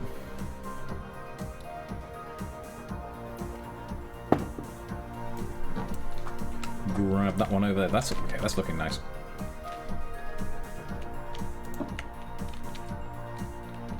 Okay, I think what we'll do is probably I'll take it out to this level here. Just grab those bits there and that one there. Okay. Okay, this has taken longer than I anticipated just doing this side, but you know that's okay. I mean, it had to be done. And I suppose this is one of the things, is I like streaming, I love streaming, but I do tend to move a little bit faster when I'm not streaming because I get sidetracked. I'm chatting away, talking about things, keeping up with the chat and everything else, and I'll sort of look away and stop for a second. Not that I mind that at all, I enjoy that. That's what I like about streaming, it's a little bit different. Yeah, please be well rested, said the girlfriend. Yes, definitely. I better be well rested. I've been told I've got to be well rested. Right, okay, pop those into there. I will try and make sure I am.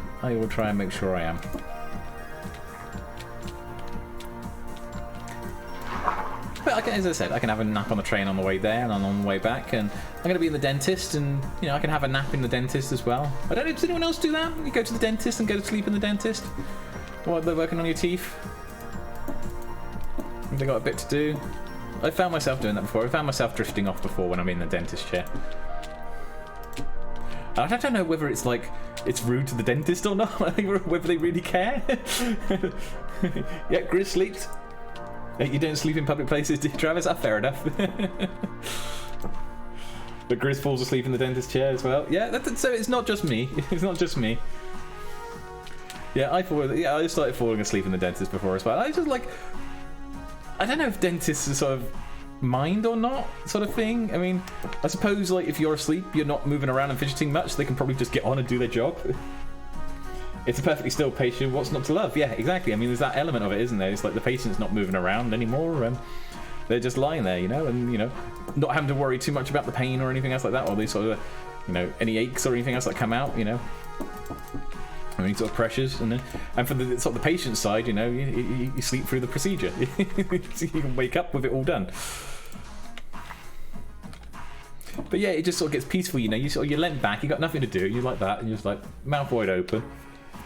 I never know when you're sort of awake where to look, because when I was growing up, when I used to go to the dentist when I was younger, like the dentist there used to have like a nice poster on the wall, on the ceiling. He used to have like, some dentists do it, they have a poster on the ceiling, and it was like an amusing poster, like with various different things going on, which you could sit there and sort of look at and sort of have things to do. But my current dentist doesn't. It's just a white ceiling.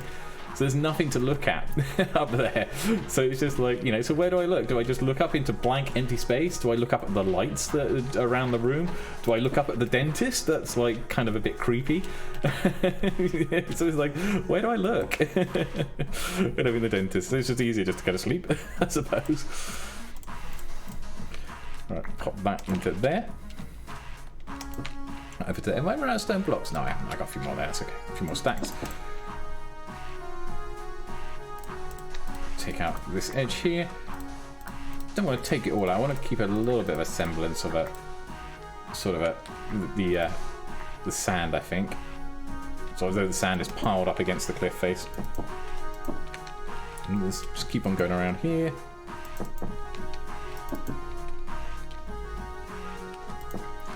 Those into there like so, and that over into there. But yeah, so yeah, I've got the dentist tomorrow again, so that's going to be fun.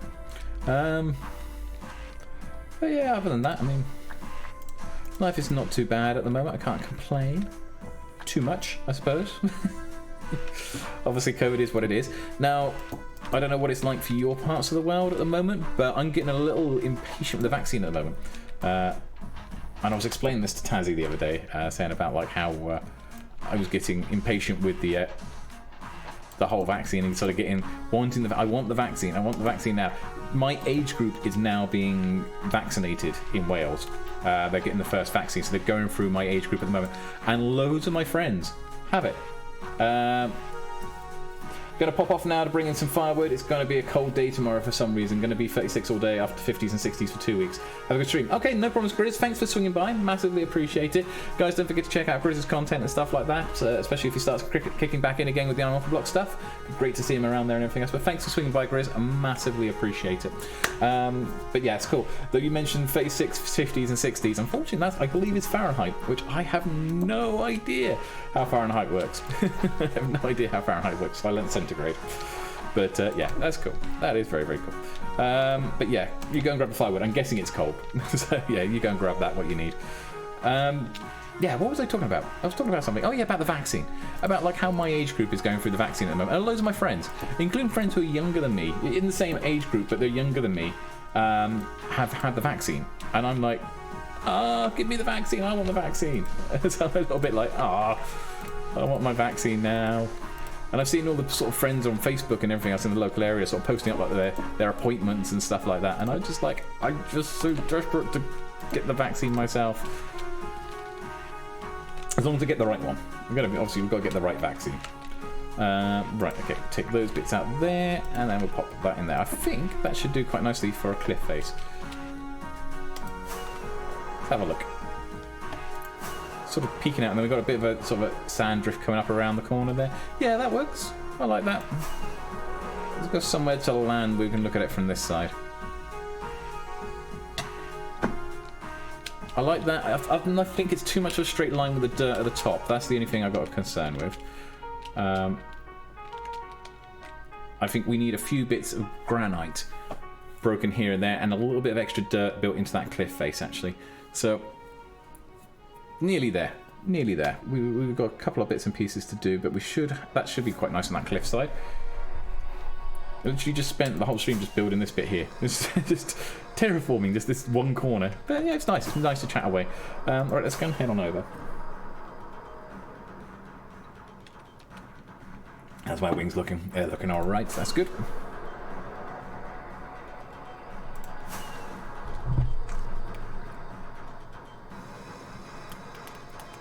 It does help if I turn that on as well, if I'm going to use it.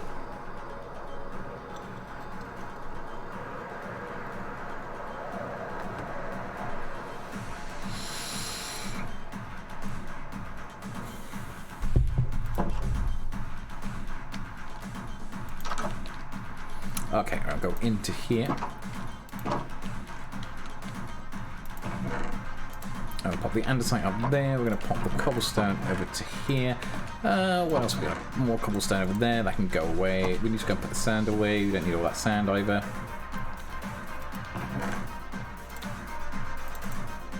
Pop those into there. No, actually, this is why we keep shulker boxes lying around, actually, especially when we're on stream. But I do this anyway even when I'm not on stream. It's just so I can actually just do this and just dump everything into there, and then after stream I can come back. Actually, I had some grass blocks on me. Could use those. Never mind. But I can just come back and then sort of put these in.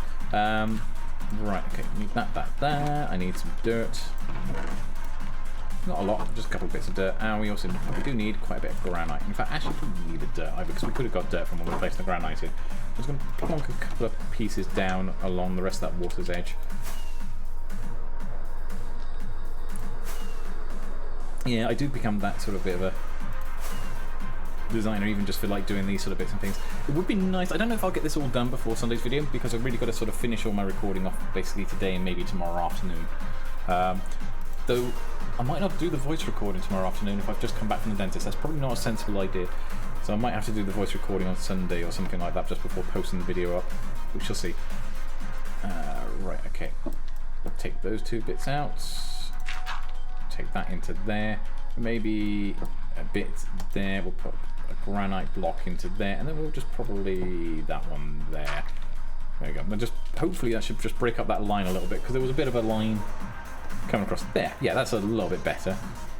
Thinking this line along the top is also a little bit out of sorts, so let's take that bit out, get rid of that, and we'll just put the stone bit in there. No, that's not stone. That's stone.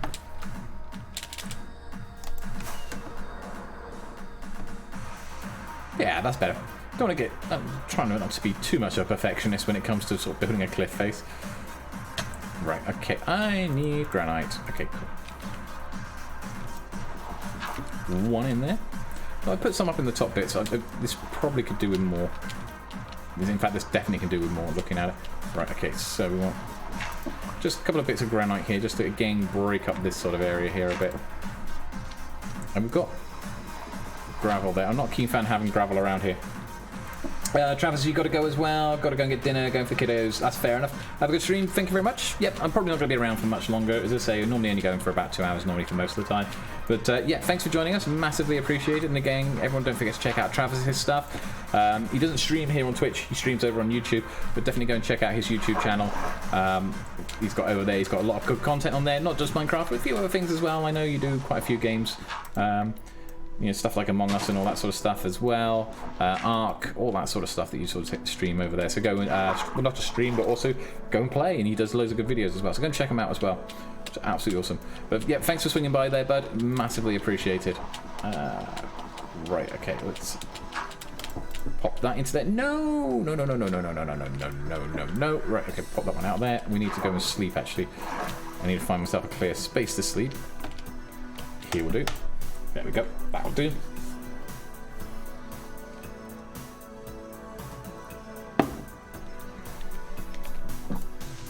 And we've lost the bed. Okay.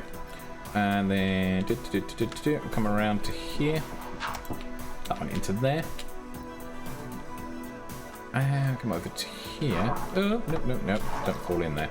Please don't fall in there. I'll pop that into there.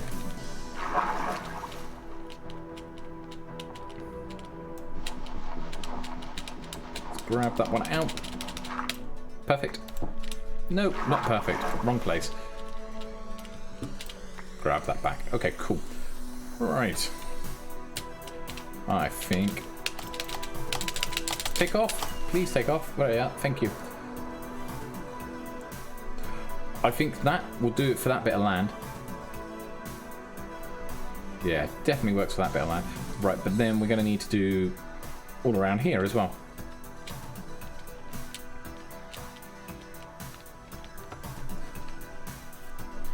Probably do with some cliff facing along here over that bit. I kind of need an loo though. Just like, do I end the stream early or do I just do a quick BRB? And what we got? We've got about another half hour yet of stream.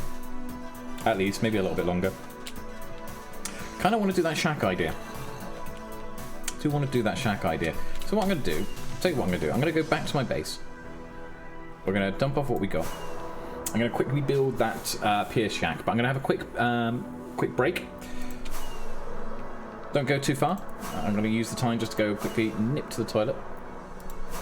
Get myself all sorted, and then we'll come back, and then we'll just continue over. But use the time for like doing your own stuff. go and get some water, go and get something to drink, get food, what you need to do.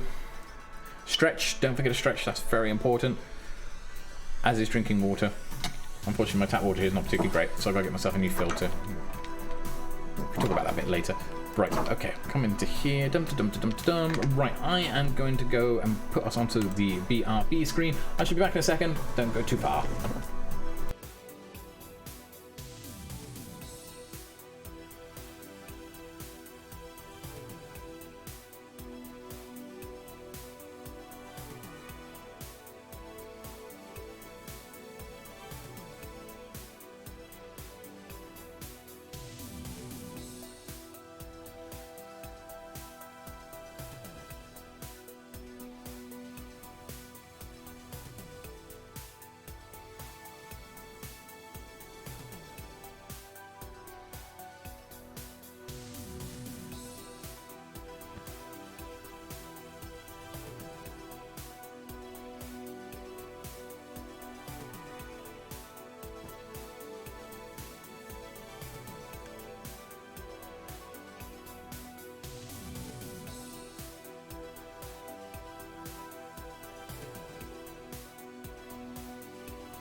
And okay, I'm back again. Sorry about that. Just a quick step away there a second. Hopefully you guys are all still with us for a moment.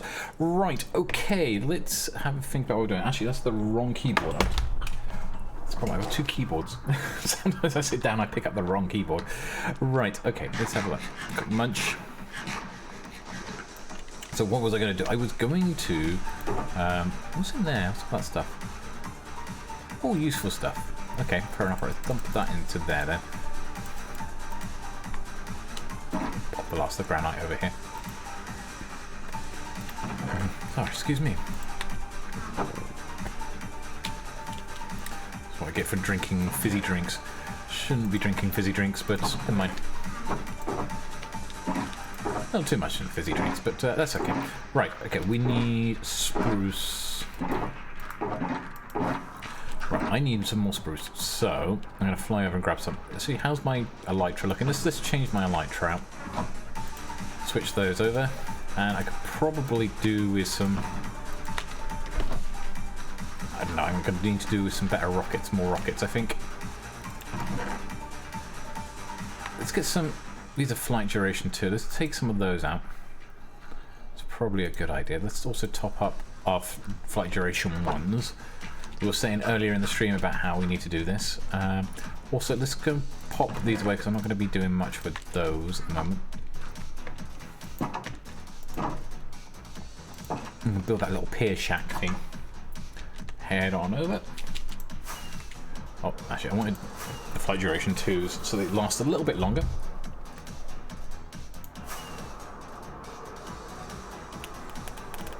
Turned it off again while I'm in the middle of using it. That was clever.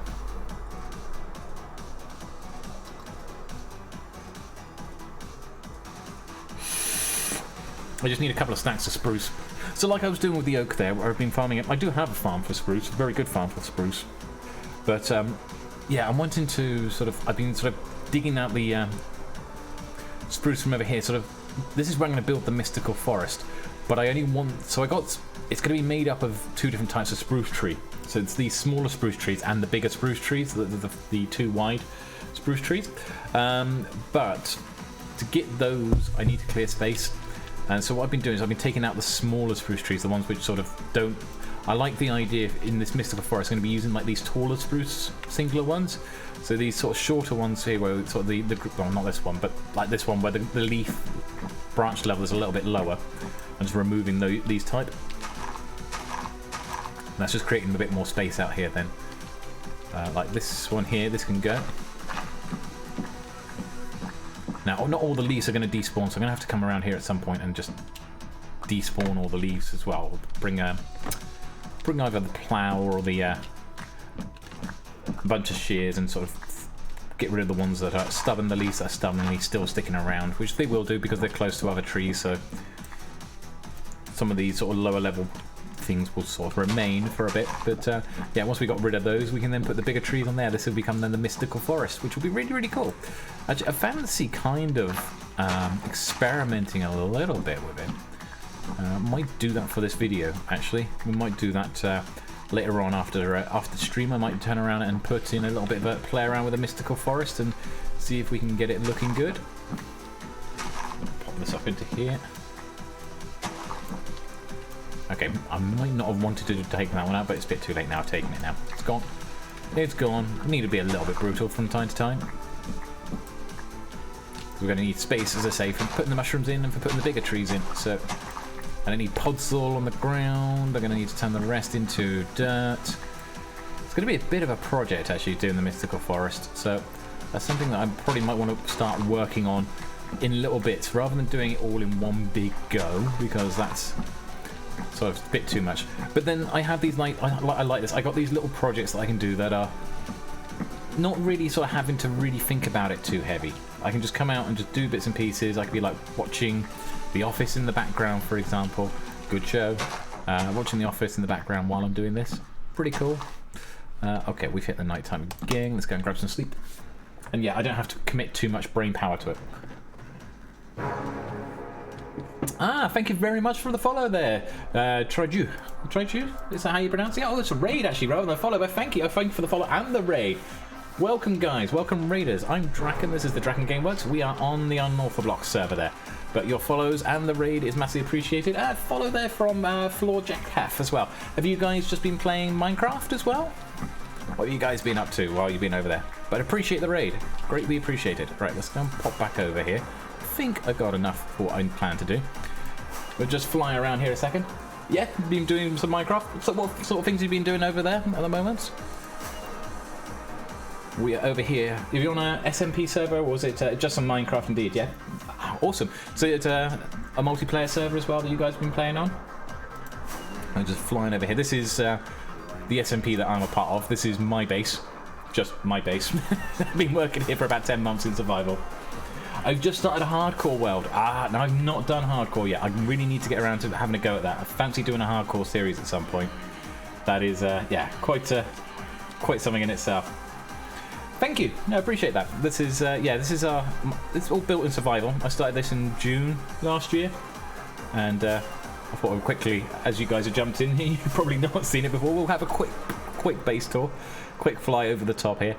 So we've got the lighthouses, and we've got a lot of practical farms in here as well. So you've got like your village breeder down here. This hall in front of us, that's our village trading hall. We could probably go down and have a look into there. If I don't crash into things. My elytra flying's not the best in the world. But yeah, it's coming along quite nicely. So yeah, this is our village trading hall. I've got a few things here. And this is just one of many bases on the server, though mine's probably the largest on the server. But yeah, we've got all the ships and everything else in the airships hovering around the outside. That's a fungus blast chamber that I designed of my own back. We've got some nice tree farms down here. The main spire itself. It's got some, the spire itself still needs a little bit of work. We started doing a bit of the internal bits and everything else, but you got the inside there. It's quite nice, I think. It's sort of coming up with these sort of floating garden sort of style designs. Kelp farm built over in the corner there, but I've still got a bit of work to do on there. The interior of this has got to be sorted out yet. Like a lot of Minecrafters. Can you see the playtime? Yeah, sure. 105,000 minutes. Oh, he says looking over the side, then crash into the back of an airship. So yeah, I've got the most amount of time on this server so far. I'm definitely in the lead. I'm the first one to hit over the six-figure mark on this server. We've got some people up there. I think Mighty High, he's up to about 75,000. He's one of the other guys on the server. But yeah, it's 105,000 minutes of survival play. But it's getting there, step by step. This bit's going to be the outer city. I haven't finished building this bit, so I've got all the sort of bits in place. Sort of build buildings around there and everything else, but it's not quite completed. But we've got some of the outer city example over here. We actually got a map here that will actually sort of show you the island we're on. So you can sort of see where we are. We're down, obviously, where the green arrow is, but you can see how it's coming along. Going into lurk, no problems, more than welcome. Thanks for coming over and lurking, appreciate it though. But yeah, we've got a fair bit of time there as well. So yeah, it's a bit of a crazy build at the moment. We've got farmlands that we've just been working on. I actually need to update some of these maps down here. And then we got some of the stuff over this side here as well. That's actually the map art from there. That is the flag of my country where I live. This is the Welsh flag. So we've got that one over there, and we've got a fair bit there as well. All the farmlands, everything else we're working on. The aim is that by the time we go to our next season, which was due to be in summer, but we may not do it now. Obviously, with the news that I'm sure you guys have heard about what Mojang's doing with the next update. The plan is to actually have converted the entire island, to have built the entire island out. So the city will be up in this corner. We'll probably build like a couple of little villages in and around in these sort of bits. I'm thinking of building like a little bit of a magical forest over here. There's a bit more farmland's going to go into here as well. We'll have some mines. Not quite sure what I'm going to do with this area. Yeah, up in this corner, we'll come up with something, I'm sure. But yeah, it's a bit of a build. I've done a few fair bits and everything as well. But yeah, it's getting there. But at the moment, I was just literally having a chill stream, really. Just sitting around, just doing a bit of terraforming over by the farmlands. So obviously, where we got this sort of the rivers and stuff like that, just chucking in basically coarse dirt and granite and everything else, converting it out. No sort of major build. On Tuesday, we sort of built one of those ships over there in the dry dock. But this one today has been sort of. This is literally what we've been working on. It's just building a bit of dirt. And what I want to do is actually, I'm thinking, we fly past the bees here, over this side over here somewhere. I was thinking about putting some sort of like a little fishing pier or something like that out here. No, appreciate it. Thank you for the raid. I massively appreciate that and everything as well. It's greatly appreciated. I'll have to go and check your stuff out and come and drop you a follow back as well. I was looking for the sort of streamers there and everything else like that. So how's your hardcore going? How long have you been playing for now? Do you say you just started it? Yeah, you just started the hardcore world. So are you doing the hardcore where you lose health, then your health is gone, or are you doing the hardcore where you can still eat and gain your health back? It's just if you die, that's it, game over. I think there's a sort of difference there. You've played for the world for about roughly 3.5 hours, so you're pretty much at the beginning then. Have you got yourself... It's just the normal hardcore, that's fair. So have you got yourself a nice little base established now? Have you had any scary moments yet where people are jumping out on you and creepers and zombies and all that sort of stuff jumping out and everything else. I think that's what worries me, is that I love doing builds like this. If I play a hardcore world, I'd be worried like I've built a build like this and I lose it all. Are you working on it at the moment? That's fair. Getting everything automated up and everything else like that. What was I looking for? I was looking for some slabs, wasn't I? Which I probably haven't got here. I've probably got some in shulkers along here somewhere. There we go. Some extra shulkers there. So I just figured of building basically just something very quick, something very easy. He says, I'll probably get some of that over there as well. You found an enchanted golden apple already? Oh, that's cool. But you got close to dying because of drowning damage. Oh, ouch. Sorry, excuse me. You were stuck underwater or while down caving, or was it something like that? You didn't eat it though. No, it's what you do with them. Because they're so rare, the enchanted golden apples. Do you eat them? Do you take them off immediately, or do you keep hold of it? It's always a question with what to do with the golden apple when you get it. You know, it feels like, because they're so rare, it feels wrong to eat it when you need it. It's like I had one for ages, and I didn't realise I sort of lost it in my chest here for a while. And then one of the other members of the server, Lady Bex, she needed it for a pattern on a one of her banners. And so she was like, "Oh, anyone got a golden apple?" And I was like, "Yeah, sure." Passed it over, but yeah, to eat it would have been feeling wrong. With the enchanted one, I can't remember what it does. Apparently, the enchanted golden apple does something different on the banner, so I can't remember what it was. Yeah, stuck under the water. Yeah, that's always a nightmare. When you try to get back out from the water and you find yourself stuck in a pocket or something like that, and you can't get back out again. Or the ships, that's the big one as well. When you're raiding down the sort of the wrecks of the ships and everything else, and you're sort of in there, and it's something like you can't get back out again. Ah, it's the Mojang logo. Ah, thank you. Yeah, no, that makes sense now. Yeah. Sorry, I've just seen. I hadn't actually seen what she'd used it for directly, because I'd seen just the end result of what she was doing. She was trying to sort of replicate this sort of the Welsh dragon over into banner form. So I didn't get to see the final, the initial bit there. But yeah, no, that makes sense now. I can see it in the logo there. I think actually we'll build the pier down here. The water's quite shallow. That would make much more sense than trying to build it out right on the coastline.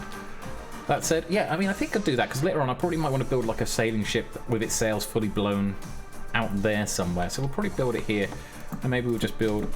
I just want to keep it nice and simple. Just something that you might find out in the wilds. And some of the other stuff I want to do is like build some like ruins and stuff that you might find out around the place as well. Kind of like if you ever sort of played sort of all those sort of fantasy MMOs and stuff like Dungeons and Dragons and all that sort of stuff. That kind of things that you might find out in the wild there. Pop that up into there. We'll pop that one onto there, and then maybe we'll come out a little bit more. We've got about 4 between them, so this should be sufficient. There we go, that's 1. And we'll build another one there. And we'll probably put some sort of path or something, I'm thinking, actually coming down. Because if this is the bit that we haven't built on yet, I could probably build a path. I was saying I've got a big field in the way. So we'd have to, where would we take the path to? So we've got the path coming up to the house here, but then we've got fields in between. So that's sort of a bit of a no-go. I might have to lead it along the waterfront here. I could probably do that. I could have the path follow the water around the edge of this lake. This lake has nowhere it goes to. We should really dig that out and maybe just bring the water so it connects over here. So we've got like a little stream or something connecting over. That could be quite cute, I think. Is the server on 1.16? It is indeed. It is on 1.16.15, 1.16.5. Yeah, it's on 1.16, so we've got all the latest stuff. It's not. Yeah, we're not using the experimental builds, the snapshots. Just the normal 1.16. But yeah, we've got all the updated Never features and stuff like that. That's all available. Right, if we just build this out here. I was saying there was 4 between the pillars, wasn't it? So 1, 2, 3, 4. Take out this one here. That one there. And maybe we'll have build some sort of steps or something coming down into it. I think actually maybe some stone steps would look nice coming into here. Though I quite like this bit here, so I quite like having like a bit of a. Maybe we'll have a sort of a bit more like our normal pathway steps, and we build the hut up here, the fishing hut up there. Let's quickly grab some sleep. Why don't you have netherite? You know, I have never gone farming for it. Never gone farming for the netherite stuff. I do have some netherite stuck around somewhere. I think I gave away a load of it, actually, recently. I did a treasure hunt. I basically built 24 airships all around the server in different places. Had a book full of clues and basically had a bunch of players go and try and find these airships all around the place. But one of the prizes was a bunch of netherite. Because, yeah, I never got around to building it. Never got around to doing it. I've been too busy building rather than go netherite hunting. Not that I need it. Not that I need it. I know others on the server have got it. So, yeah, it's fine. I went unbusting for the first time. I went busting for the first time ever last week. I mean, there's a load of things I still haven't done. You think about, like, at the size of the basin I've got there, there's things I haven't done yet. Still haven't done in Minecraft. I've never killed the Ender Dragon. I've never killed a Wither. And I hadn't gone end busting until last week. And yeah, I haven't owned a full set of netherite yet. I'll pop that into there.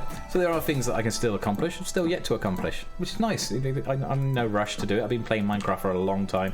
And I'm in no rush to get those things completed. I'll get them completed when I do, sooner or later. Right, pop that one into there. And drop that over here. Thinking... Still probably want to take out the front bit of that. I like the sort of the randomness they had, but I think we just probably want to bring it back a little bit. And then we'll look at maybe building our sort of little hut here. I'm going to want a bit of a table, because I'm going to probably want to build... Yeah, I haven't got enough there. Right, I'm going to need sort of a quantity of stairs to build this hut, because what I want to do... It's not going to be anything fantastic, not going to be massive or big, it's just going to be a small little hut out in the middle of nowhere. I'm going to build it out of stairs rather than anything else. So it gives us a bit of a sort of different design here. I'm thinking I want windows there. I might have to build up the dirt a bit around here a bit, but bring that around to here. Did I bring any dirt out with me? No, I did. I brought some glass blocks I farmed up from just there a minute ago, so that I can come out here. We'll bring this all the way along here. I'll bring that across this side. And pop that into there, like so. We can put a window in there as well. Again, it's not going to be a big hut. It's just going to be quite nice and small. Actually, you probably want a window on the side, certainly facing towards that. We probably want a couple of windows on here, actually. And I think this one will be like too wide. Yeah, that could go well. Do that into there. Nope, into there. That's where we wanted that. Right, okay. Because it's only going to be a small hut, do we want it really particularly big? You're going to go to sleep now. It's quite late, so no problems. Thank you for stopping by. Thank you for the raid. Massively appreciated. I'll swing by later. Go and check out your channel, and we'll drop you a follow as well. Thank you for coming by. It's great to see you, and thank you for dropping over with your raiders there and everything else. You have a good evening. You take care. Look after yourself. Right, okay, cool. And then we're going to pop this one up onto here.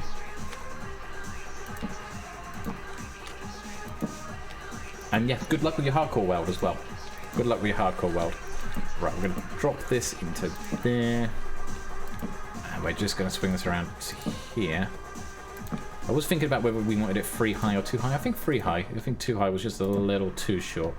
Maybe we'll put some spruce flooring down or something like that. I'm going to need a bit more on this front though. That will do. Right, and let's build a few more. That's way too many. Make sure we select the right bit, and there we are. We've got a few more stairs here just to finish off this outskirts here. But yeah, using stairs rather than the actual plank blocks gives it a bit more of a slightly different, unique look. It's sort of a bit more like, to me, it sort of reminds me of those sort of corrugated sheds that you get. Corrugated, is that the right thing? Like the panel sort of sheds where the panels are coming downwards. So it's kind of trying to sort of replicate that look. And then we're going to probably have like a pointed roof again, like you would do. We'll probably build it out. What should we build it out of? I'm thinking spruce slabs. I'm going to need to convert some of those out. So good job we got the crafting table at the back here.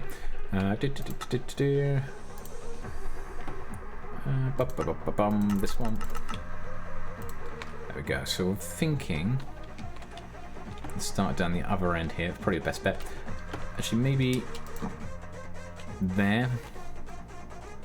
And then maybe coming up a little bit. Just thinking... taking my time with this one now, but sort of like that. Now, do we want it overhanging the end here? So if we do, would it be sort of... This is where it gets a little bit awkward, but maybe there? Yeah, that'll work. I'm just debating whether we wanted to overhang or not, because we're going to lose the effect of the corrugated on the last one there if we do it that way. But still, actually, I need that still back in place because I need to be able to place that block. And then we could put that one there and that one there. That gives us our end. Overhang on this end. Yeah, I think that'll do nicely. Not going for a complex build on this. We're just going to keep it nice and simple. We'll just pop those into there.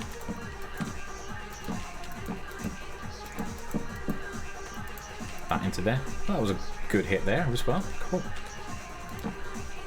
And I'll pop those into there, and then we're just going to take this, drop that onto there. Actually, didn't actually need that grass block, did I? I could have just built that up with spruce. Did I not? Right, I'm going to need a lot more of those. Right, let's convert out a lot of those. Actually, that's probably far more than I intended to do, but it'll do. Right, okay, pop those into there. And we're going to drop this into here.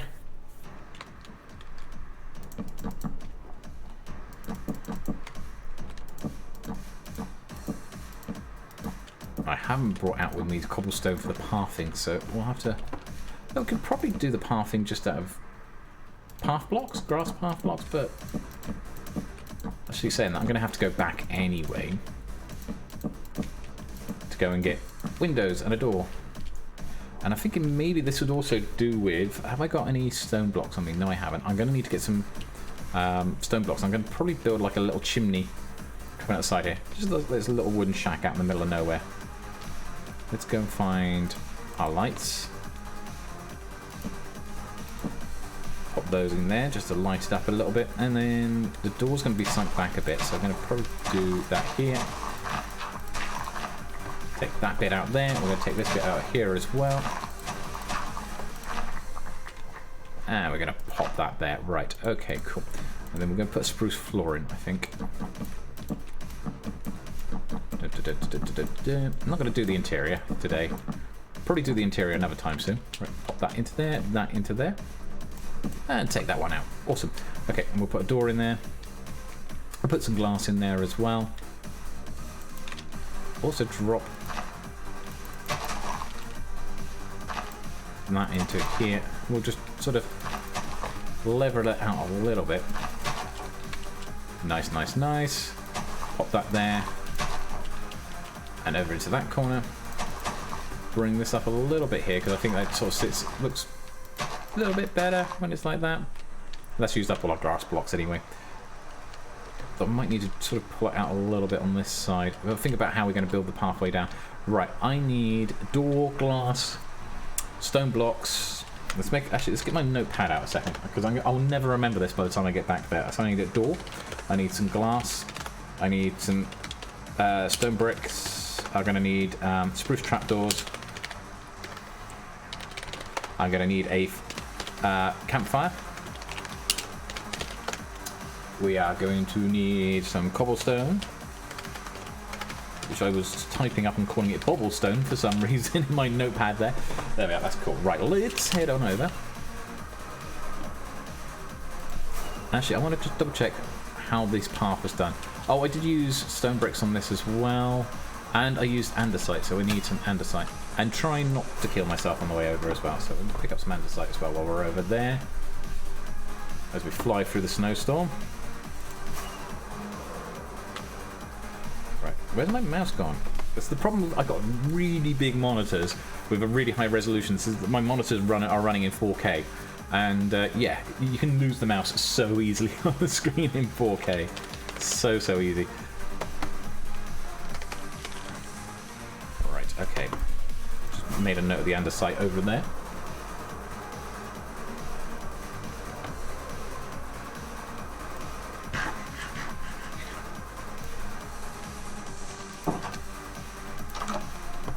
Getting towards the night time there, so right, we don't need any more of the wood, so we can plonk the wood down into somewhere like this.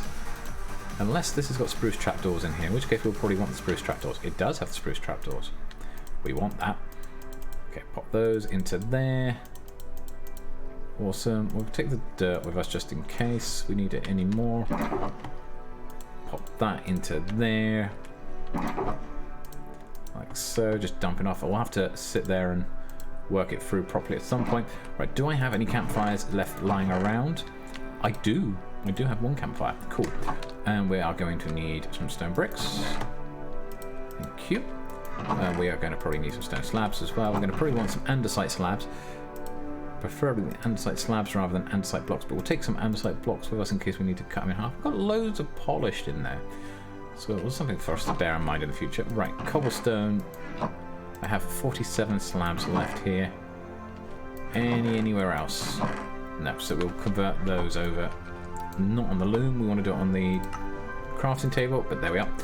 Right, okay, so that gives us a few more cobblestone blocks as well. Plenty of that. So we got the stone bricks, we've got the campfire, we've got the spruce trapdoors, we've got the cobblestone, we've got the andesite, we need a door and a glass, and that's it. And that should be everything we need to actually finish off this hut over on the other side there.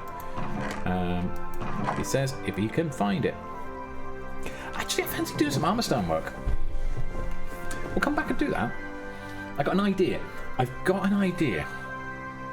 And I'm just thinking through.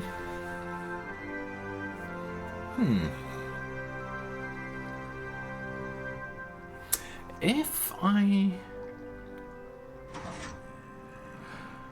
was going to use sticks, but actually going to need to use bamboo, I think. Well, no, that's not going to work. Got some ideas. I'm going to try and do like a little bit of an armor stand scene down there. Maybe with some fish hanging off a rack or something, I'm thinking. Now, I don't do a lot of armor stand work, so this may not go too well. But we can give it a try. Let's do this bit first anyway. So, I need a door.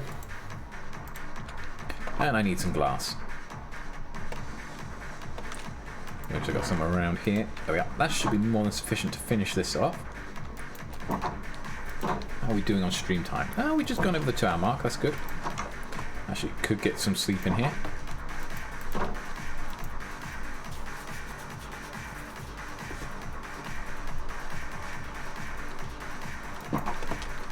Could do a little bit more dirt as well, looking at that, actually. As we are swinging by, let's go and pop into the museum. I just want to see how many armor stands we've got over there. Whether I'm going to need to build a load more or not. Might need to. Right, okay. Land. And there we go. Right, museum. Right. If I've got any armor stands, there'll be, well, there's one there. They'll be hidden either in there or in there, but there's none in that one. But yeah, this is our museum. This is like all the history from our time on the server. Pretty cool. The banners. Actually, this is the banner we were talking about with the enchanted golden apple that Lady Bex was playing with. So yeah, pretty cool. Yeah, I see. I can see it now. The Mojang symbol. That makes sense now. Right. Okay. Let's go back on over.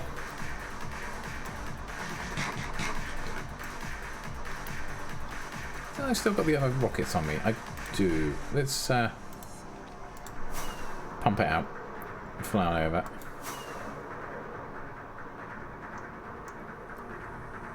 Dun, dun, dun, dun, dun. So the little shed's just down there on the waterfront.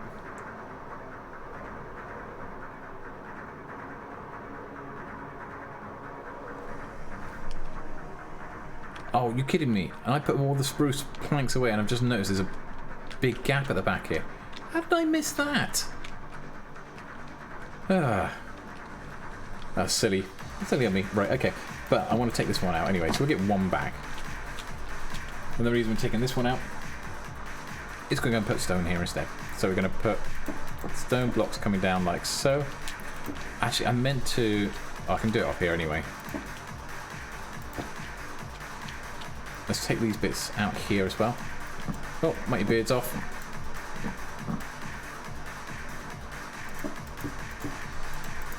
Pop that into here like so. jumping around there. I should need to sort of get into here. Should we need that bit in there? Oh no, should be stone in there. Sorry, my bad.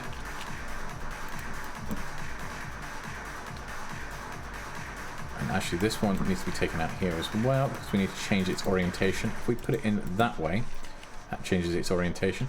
And the same with this bottom one. Its orientation is wrong. Put it that way though, it will correct the orientation problem. And we need to do the same on these ones on this end. So dump, dump, dump, and bang, bang. There we are, puts them in the correct orientation. And then we need, I think, some stone steps. I'm going to pop. No, that's not what I was looking for. There. And there. Right, okay. That will create what is going to be the fireplace.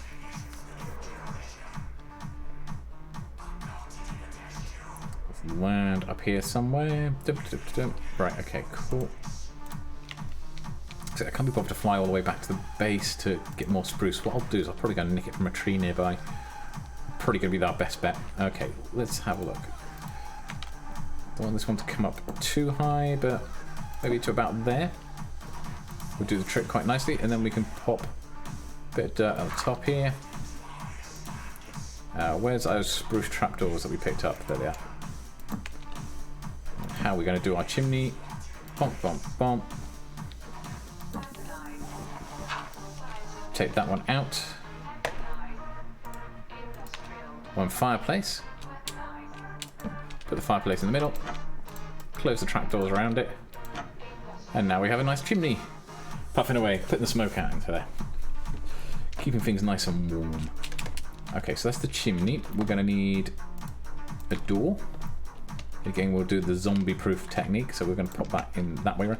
Actually, take the door out first. We're going to need a bit of an entranceway in. There we are, that's better. So now we've got a door into there, and then we can go, right. Plus, oh, it doesn't work that way, does it? Forgot about that. I was hoping it would sort of sit in quite nice and neat. But because everything around it doesn't, that's not going to do it. You need to be slightly different design for that. I wonder how it'll look actually. I got an idea. This may go horribly wrong, but this is why we experiment. And actually, there's a spare spruce slab there. I like experimenting a bit, and we're going to experiment on this one.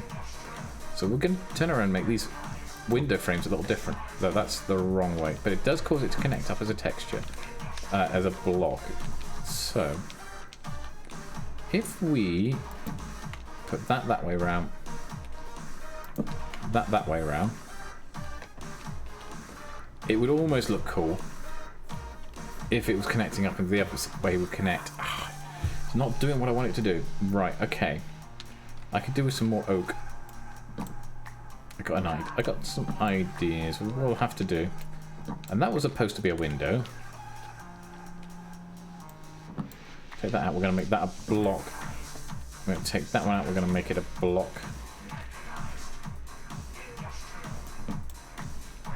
Get these out. And what if we put it that way? That's the wrong way around. I want to put it like that. See, this is the effect I was trying to go for. This, I should be able to do the effect here, but if we do that, it's going to create that sort of effect. I like that. You see, that's what I was going for.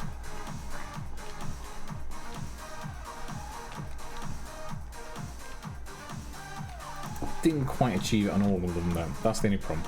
I don't think we'll get this one to go quite like that. No, because it's not going to force that into the corner, which is irritating. Right, so let's I need some extra wood, so look, we've got little spruce trees here. They can go straight off the bat. I mean, all the spruce in this area has got to go anyway. Spruce? No, this is oak, not spruce. Just get rid of the little ones a second, just to give us the couple extra blocks that we need, that we wanted.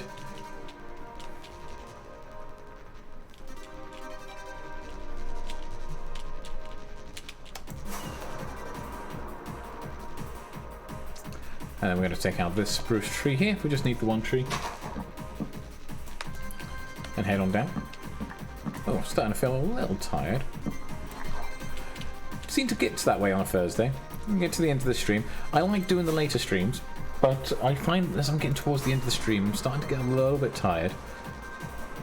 So I won't build the path today. I was going to build a pathway going all the way around and connecting it all up, but we won't do that. I'll just finish off building this bit, and then we'll probably call the stream a stream there.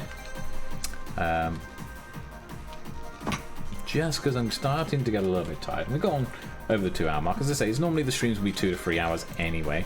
Right, let's pop that into there. That into... Did we get it? Did I do it right? Yes, I did. Sorry, I thought for a second I hadn't done it right for some reason. No, I don't want that one. Who is it? It's that one. It's probably going to be overkill. Yeah, it's overkill. But let's pop those into there. Okay.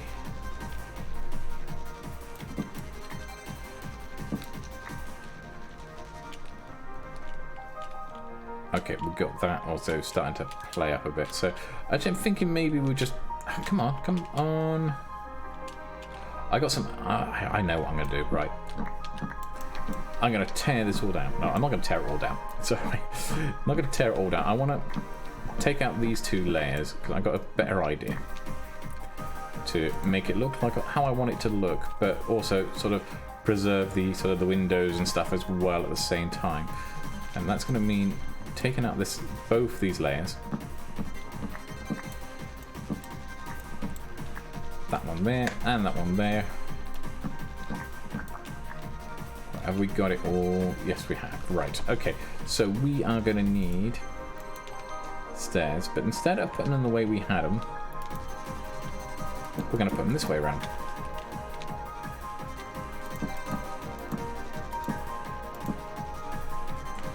We're going to come around to this corner. We're going to have this all the way around here.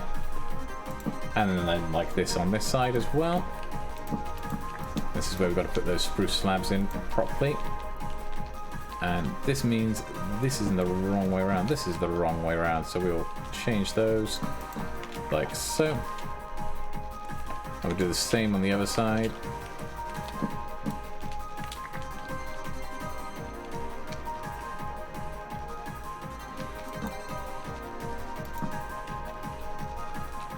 That's good. Right, and then at this level, take out that one. And that one, and that should be everything we need to take out there. And then what I'm going to do is I'm going to bring full blocks all the way around. And then we're going to put the windows, like so, into there. Yay, that looks nice. Right, okay, and we're going to also need to put the spruce slabs up here. Not there. Though, I mean, I suppose it makes sense that they sort of rise a little bit over the windows, so we could possibly make them rise up. But then the tops of these aren't looking particularly great, so no, we'll do it our normal bog standard way. Very simple, very straightforward, but it will do the trick.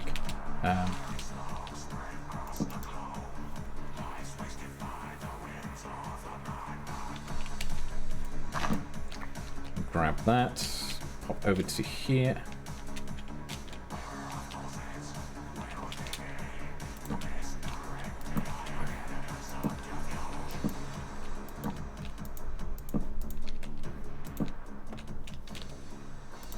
And voila. Now how's it look? Yeah, I mean they look a little bit punchy, but still.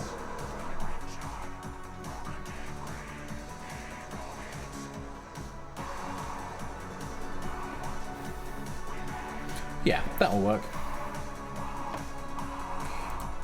Actually, while we got this here, just make sure we can get this sort of footpath coming up. Get some andesite in there. Where do we want to put that? Put that in the bottom there. Take that one out there. Maybe we'll have that like so, and then we can just replicate.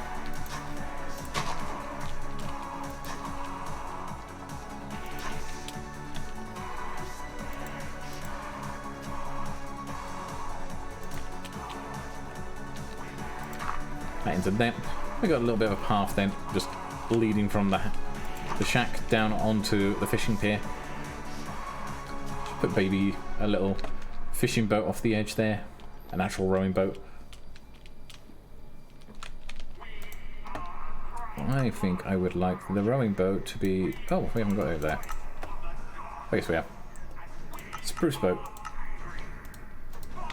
Okay.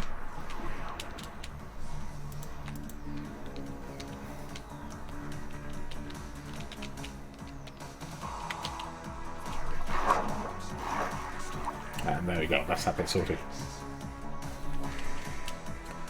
Okay. Oh, ouch. That hurt. Right. Go fly back to the base a second. What are we on to now? 2.5 hours. Well, just under 2.5 hours there of streaming. I've been Draken, this is the DrakenWerks. Thanks very much for joining us. I'm just going to fly back over to the base, leave it somewhere safe. It's all good. Thank you for everyone who's popped by. Thank you for, obviously, the raid that came in there earlier from Tristju. I think that's pronounced that right. I hope I pronounced that right. Yeah, I'll sit there with the same as all streamers. Everyone mispronounces people's names all the time. Happens all the time. But yeah, thank you very much for joining us. It has been greatly appreciated.